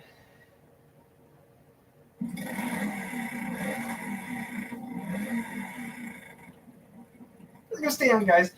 I never go on Amazon. I just go on Amazon once in a great while. What you drive is your call. Alyssa Slotkin is lying to me. Slotkin voted to allow states to I'm curious. ban I gotta look up some on Amazon real quick. millions to foreign EV companies that then laid off thousands. Slotkin's bad for I need to Michigan's look up something real workers. quick here. See.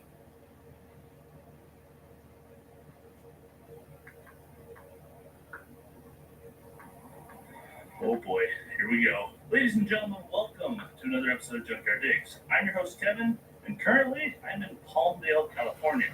Now I flew out here to help them. $15 for that book. They're working on, and of course, if you come out to California, you can't just go home empty-handed because everything out here is so solid. With that being said, I'd like to introduce you to the 1970 country sedan that we're going to try to drive all the way home to Iowa with a reverse. This is going to be a fun one.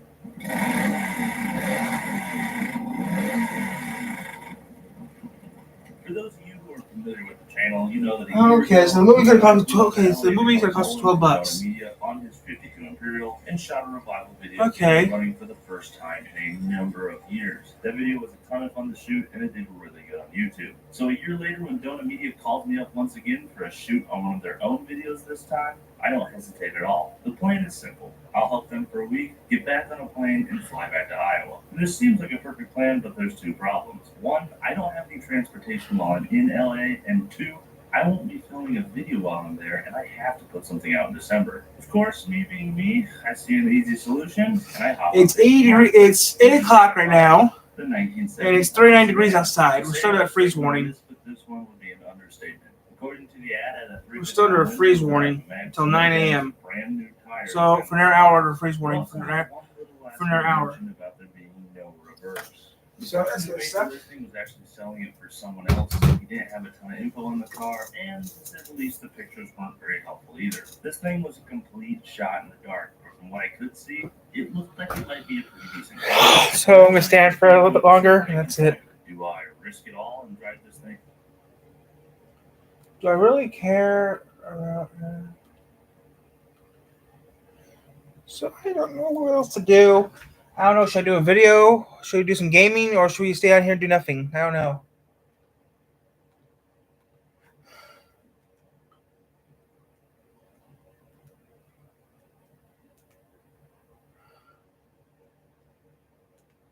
I'm gonna stay on for a little bit longer. Maybe I'll just do some gaming off camera.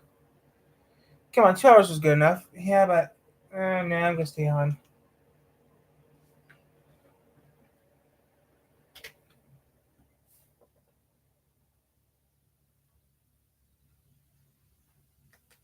I know what I'm gonna do. We're gonna do the gaming. I'll put a random game in the Xbox and play it for a little bit. And that's it. Whoever's in the Xbox right now, I'm gonna play. I gotta make some money, and I was gonna make some YouTube money, but yeah.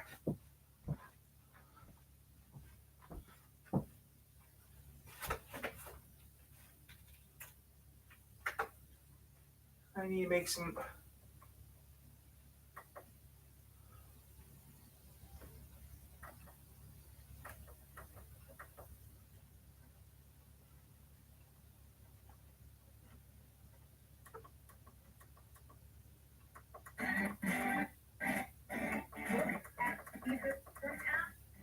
HSN.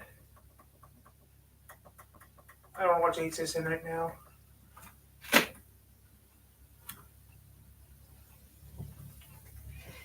Get the channel set up. How did you do this all day?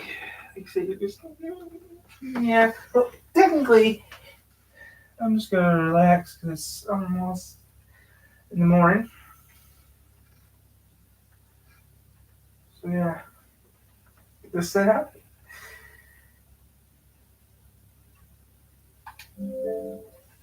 Get this set up, do this and that. But how do you do an all day video? People think, wow, you're doing it. I do an all day video, that'd be pretty fun. How do you do all day video? You have done an all day video. Have I ever did an all day video? Actually, no. I stay until noon, it's an all day video for me. Load this up.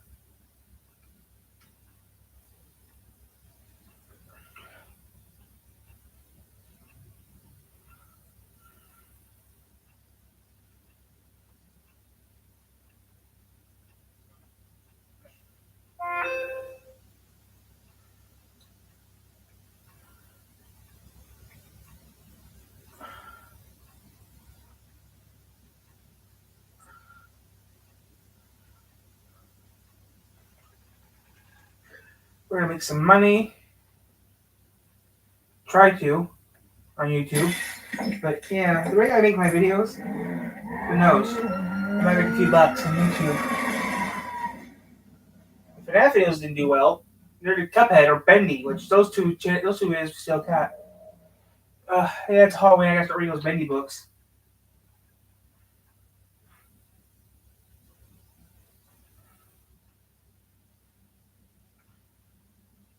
I was gonna be Full Metal Alchemist. I got 3 weeks. I got less than 3 weeks to read those books. I mean, we've seen the series Full Metal Alchemist, but yeah, that's what we gotta do. As that loads up, I need a new controller too, but that's for a future date. That's just a talking app. They don't really use that much of anymore. I gotta check out something later, anyways.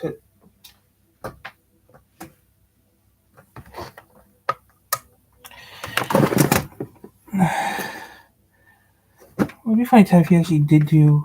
Yeah, I mean, that's if I actually did have a proper fursuit, then I'd actually start a furry channel. I start that furry channel I have made. Since no one knows about the furry channel, it doesn't really matter. You just talked about it. Yeah, but it's not a popular channel. It's just something I made up the other day. I mean, it's not that popular. It's not going to be popular because I'm not going to have a first anytime soon. And, Tyler, you can also use it for cosplay. Yeah, it worked too. The cosplay channel, yeah. It's just too much work starting up a new channel, so I'm not going to worry about it. I'm just going to do this for a little bit, and that's it.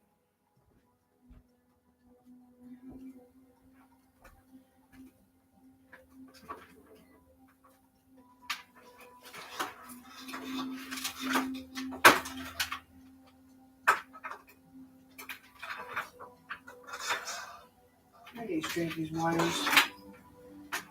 I should unplug this since I'm not using it right now. I should unplug these. Unplug it. Turn everything off I'm not using. Yeah. If I made a version of that movie, I'd change it a little bit.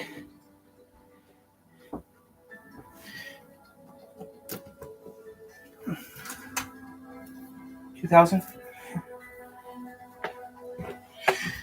If I made my own movie,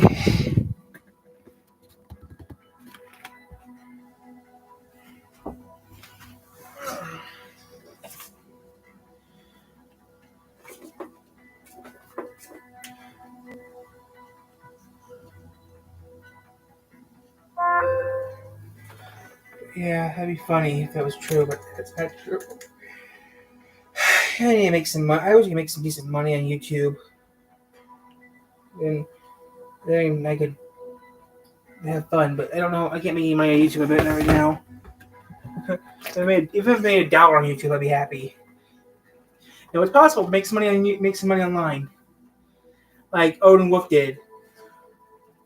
Not as much, but if I made $1 on YouTube, I feel proud of myself. Make a few bucks on YouTube, I feel proud of myself. That's about it. Getting a play button would be nice too, but the play button is a goal that I have to work on.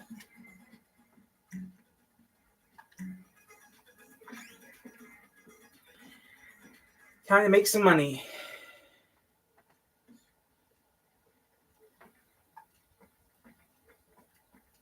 I'm real close to my goal of getting my DeLorean.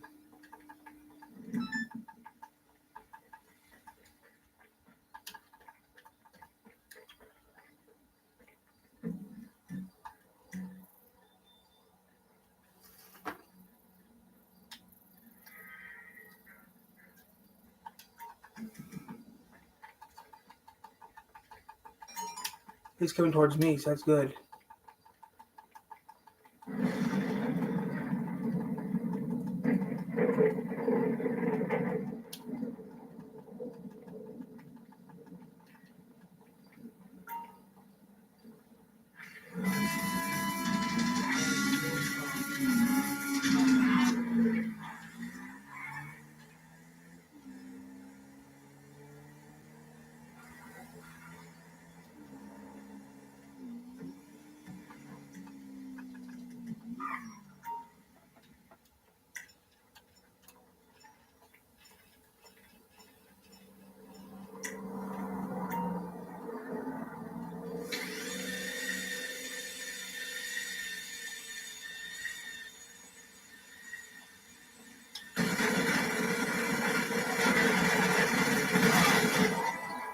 That was easy. That was easy. That was easy.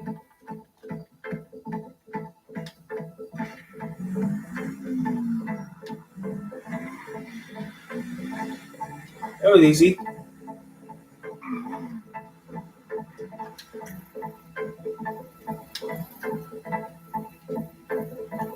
Harmony, okay. Harmony, that's not far.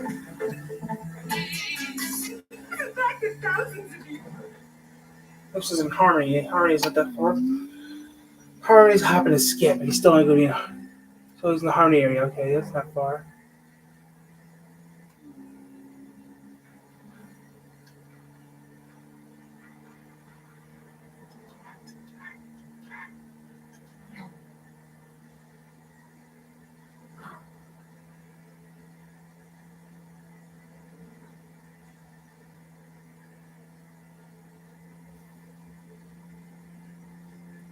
If he stays 24/7, I can get him. I mean, money's not much, but still, I get points for this. I'll get some points. That counts. Fuck my neighbor, he's a piece of shit.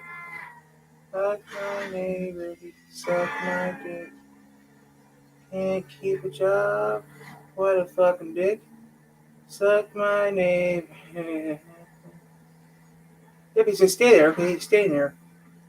So I can kill him. Yep, he's right, he's in harmony.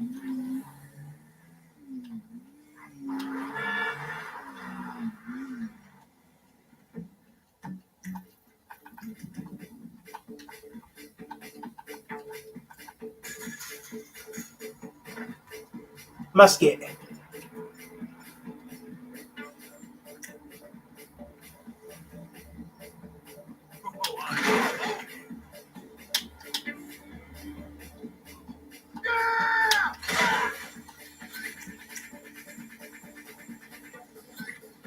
Ew, free money. He had security over him, so he was supposed to be an important person I killed. 2 more targets. Let's see here, where they at? Both are too far away. I can't get to neither one of them. I can't get near one of them. So I'm going to say screw it.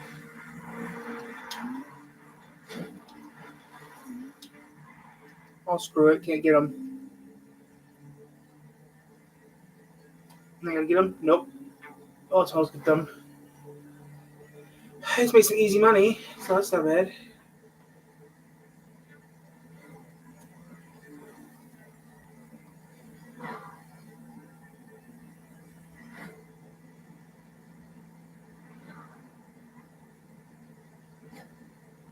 Oh, it says the target revealing the product.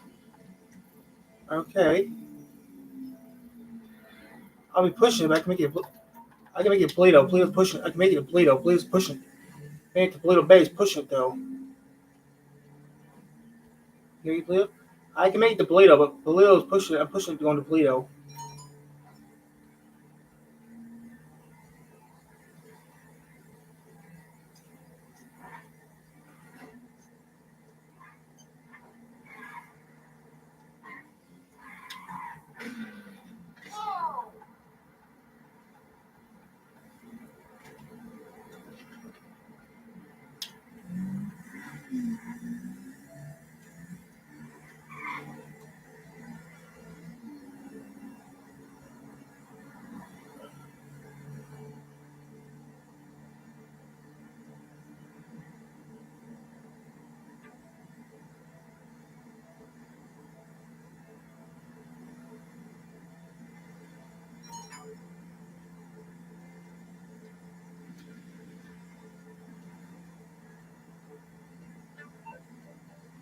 It's 6 in the morning, and I'm doing this.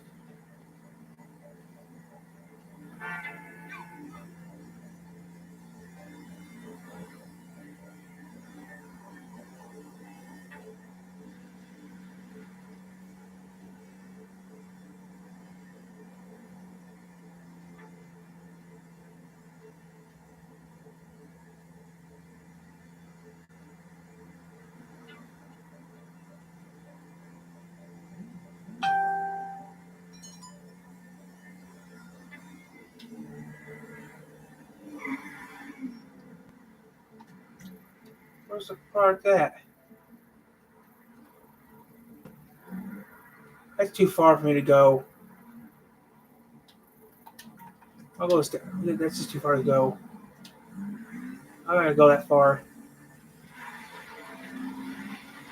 That's too far. I'm not going that far to get my product. I'll just do a stash house. It's cheaper. Easier on me.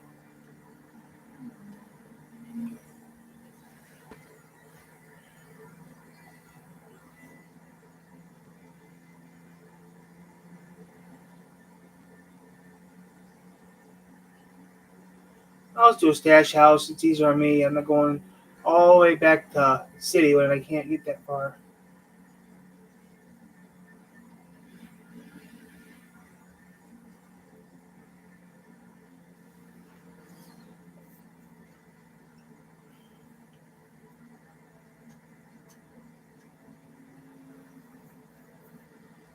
Maybe later, play some city game later.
You!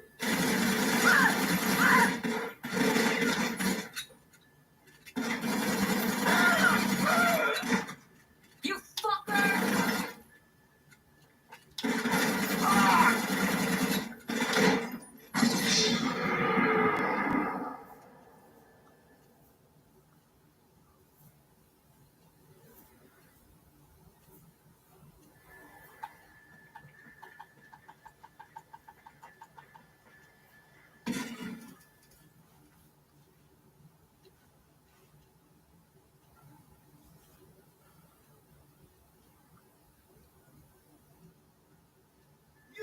What?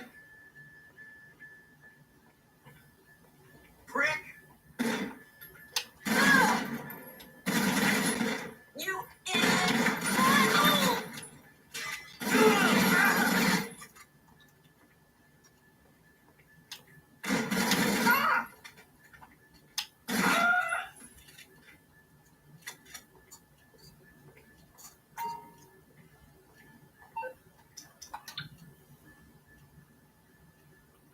Okay. 73, 27, 38.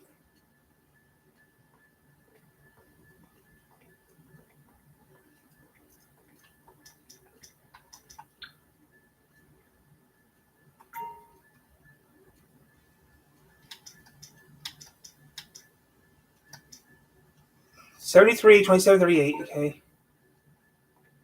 73, 27, 38.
I'm going to keep this.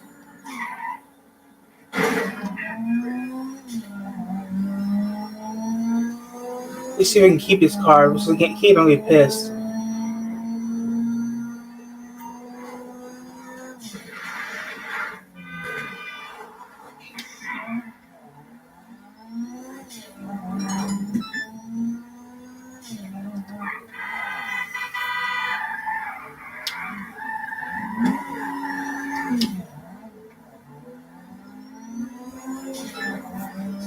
I don't know where we're going.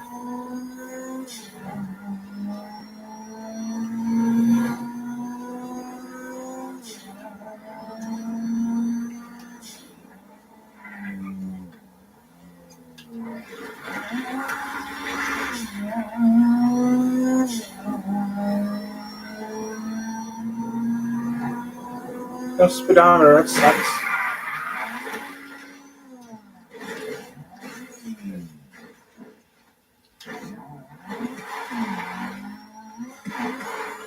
I have Apple tires on this damn thing.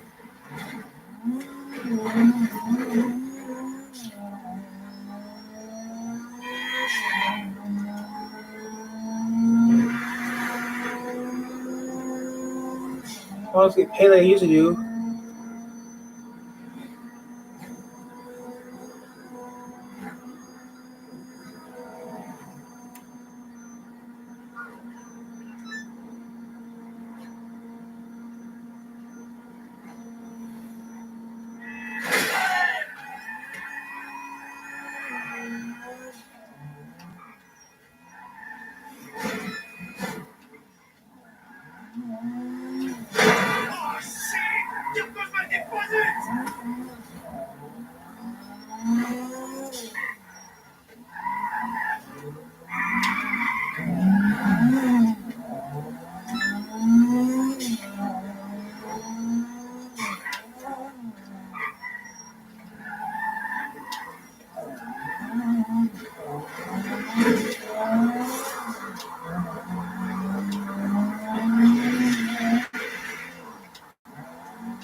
Good Lord above.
Truck's not going anywhere.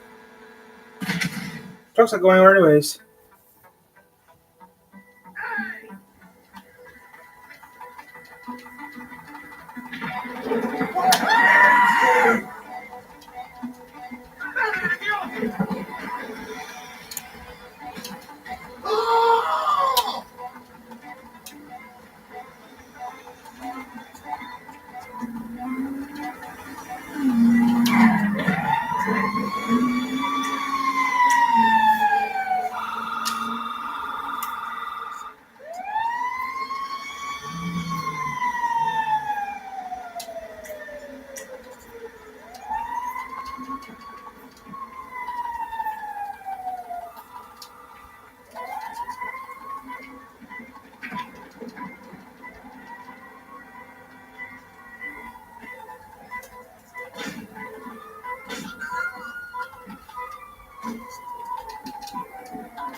It's tear gas.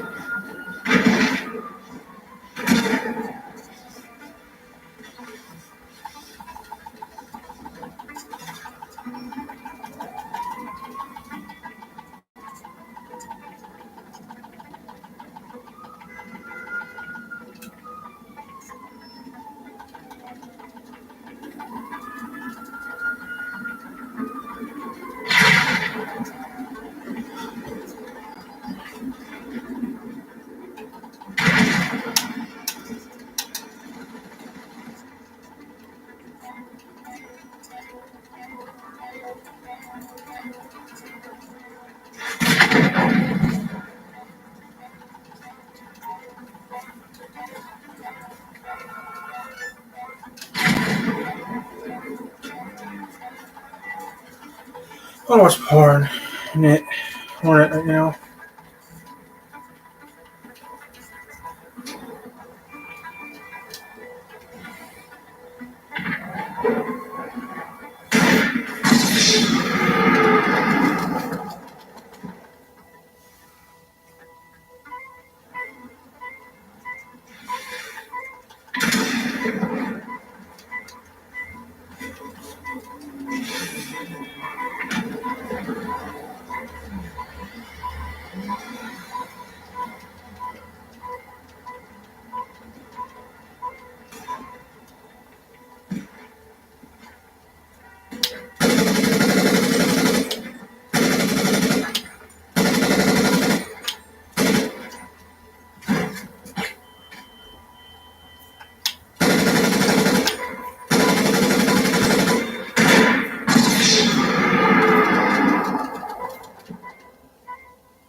A fucking tank.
out of here.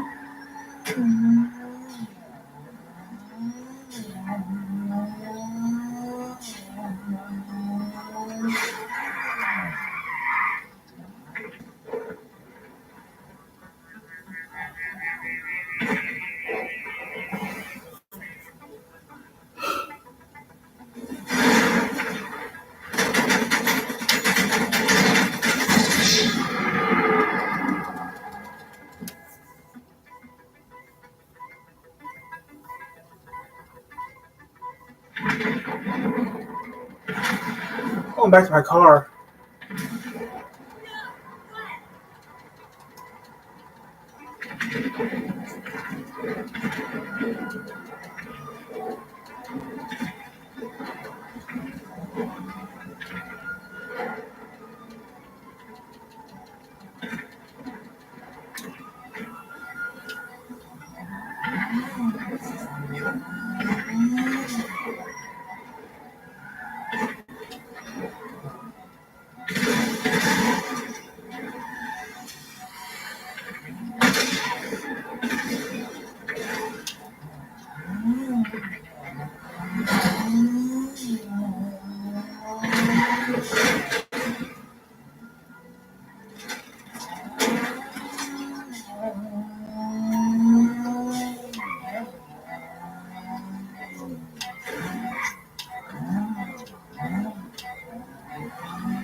That's my car. Get the hell out of here.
Hey there, ready for some achy pain?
Or Simmons.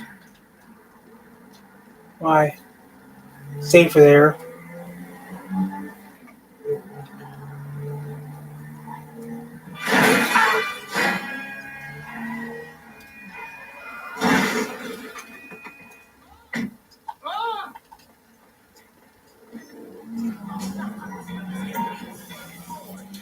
Safer inside Simmons because no one comes in here.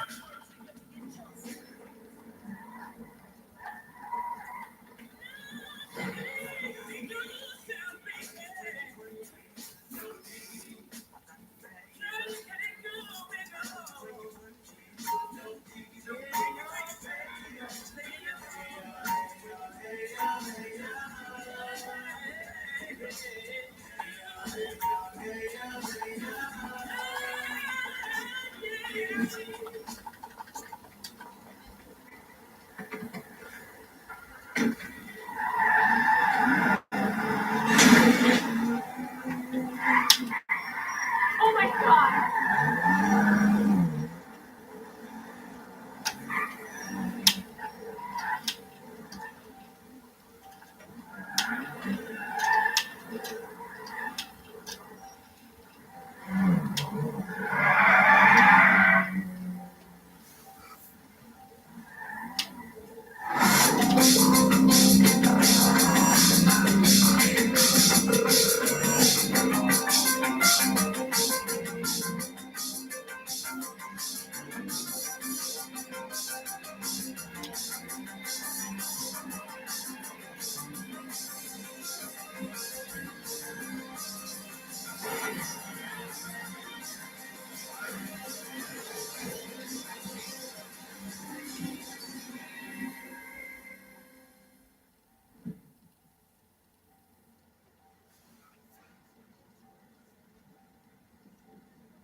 Jeez. It's gone for 3 hours still. Wow.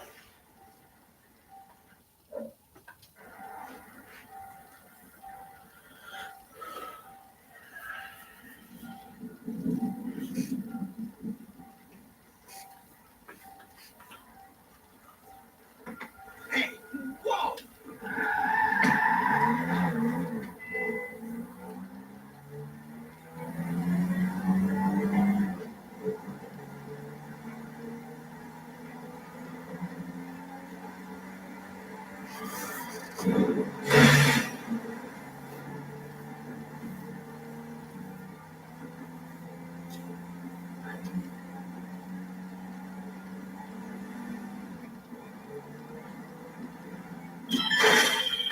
So from what I hear, the Ellis car meet is a cool ass spot. But you gotta be careful walking in there looking like a buster. You flash your keys like some rich fuck just trying to show off his last bonus. Then you're gonna get the wrong kind of attention. Shit, how do I know? Cause that rich fuck is our latest client. Got his brand new supercar jacked just 2 minutes after he got it. Look, Imani's tracking this to some garage in Davis. Belongs to the ballers. So I wouldn't go down there packing light, you feel me? Just pick up the car and bring it back to the client.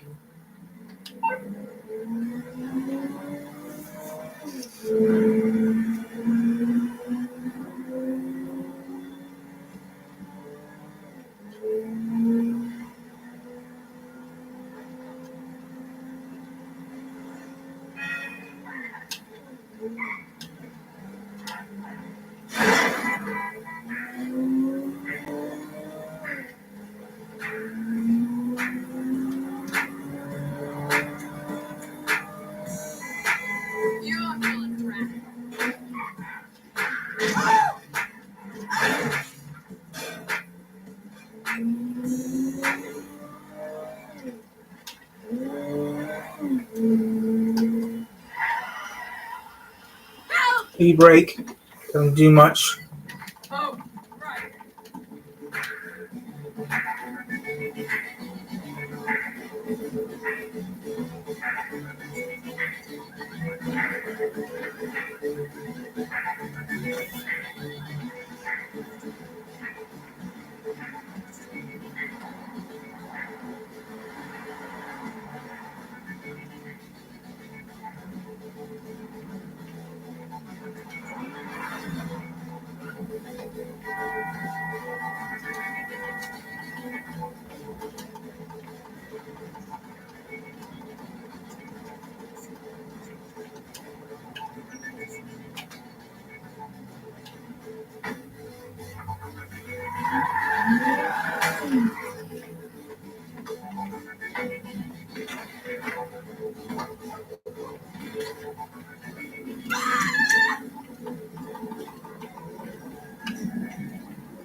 What?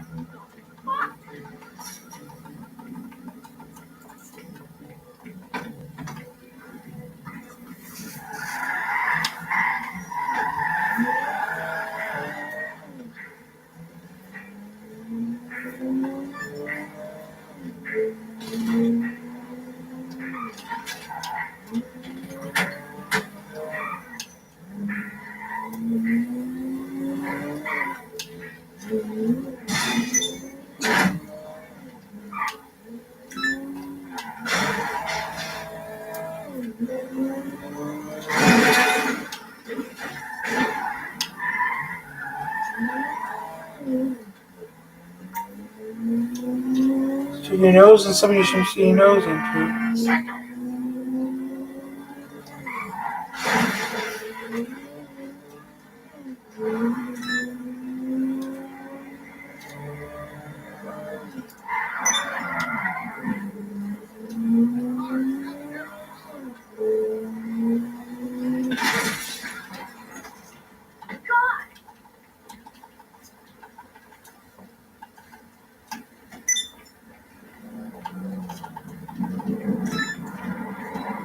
Ha! You can't kill me in here.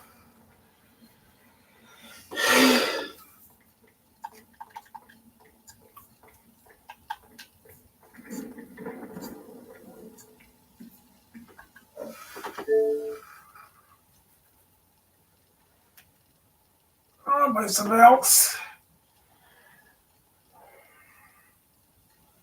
One more less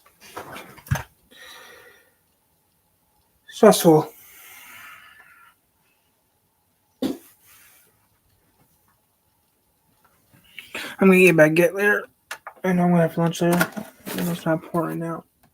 See Skylines, I'm gonna play with that right now.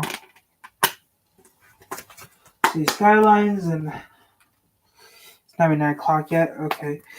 Just see Skylines at 8 o'clock, do something else, and that's it.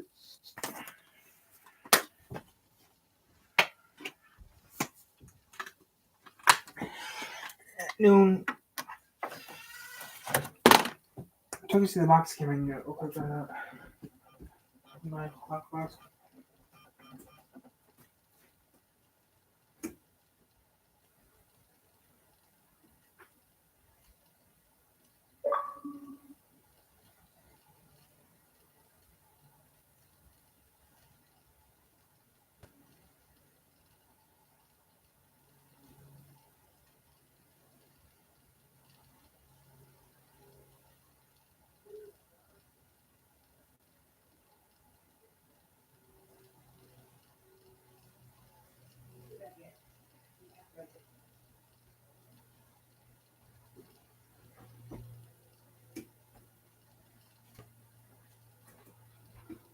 I got those baguettes I gotta eat. I ate those baguettes today.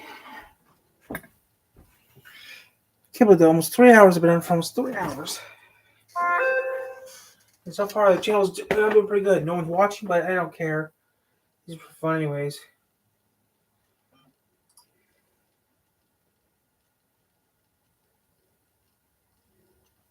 Gotta watch that later. He's on early. You're gonna be on all day, which is odd. Can't continue. If it's dark, I can't do any work. If it's daytime, I can do work.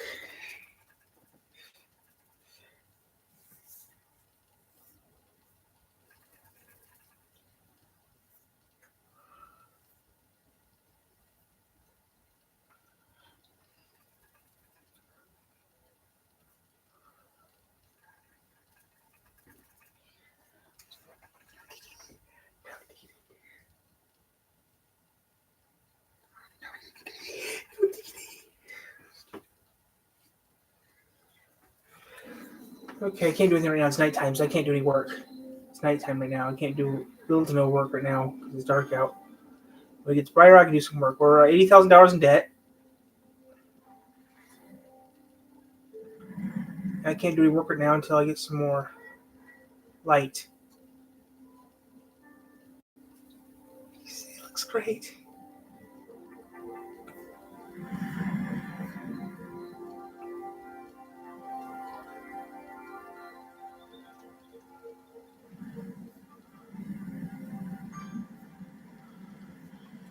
This year, power's good.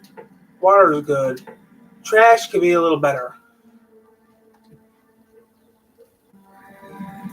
Okay, we're doing the best we can do right now. The city's doing pretty good. Hospital care is okay. Schooling's great. Schooling's doing good.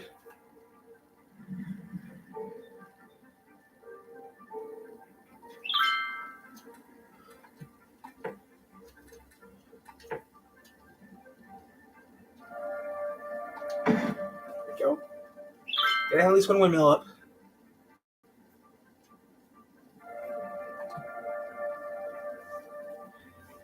Yeah, windmill going. We get power going.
Go, come on, come on, come on. 2 windmills should be enough to support the town's little towns.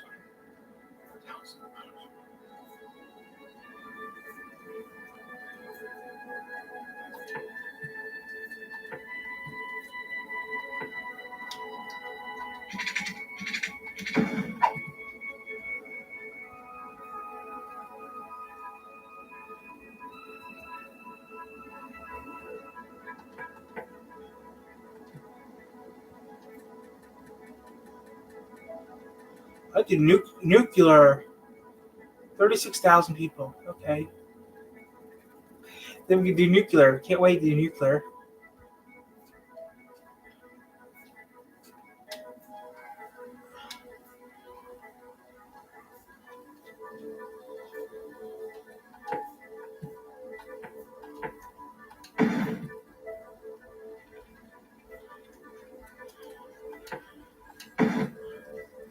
There we go.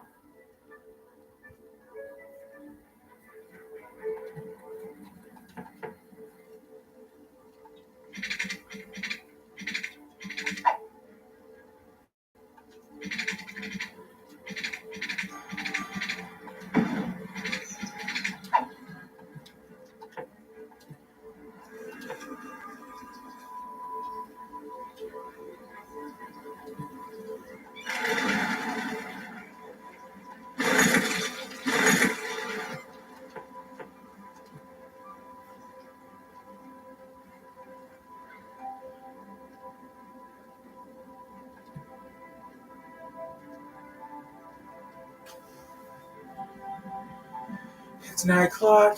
I'm doing this for fun. The town is doing okay. Got a little bit of problems here and there. I got power problems, but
I'm done with that.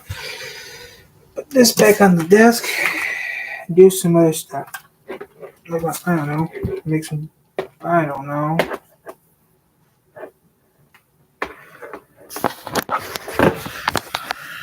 $3. I don't know. Maybe get off now and say if we get to 12. We get to. I don't know. I don't think anyone's gonna come on here, so it doesn't really matter. I mean.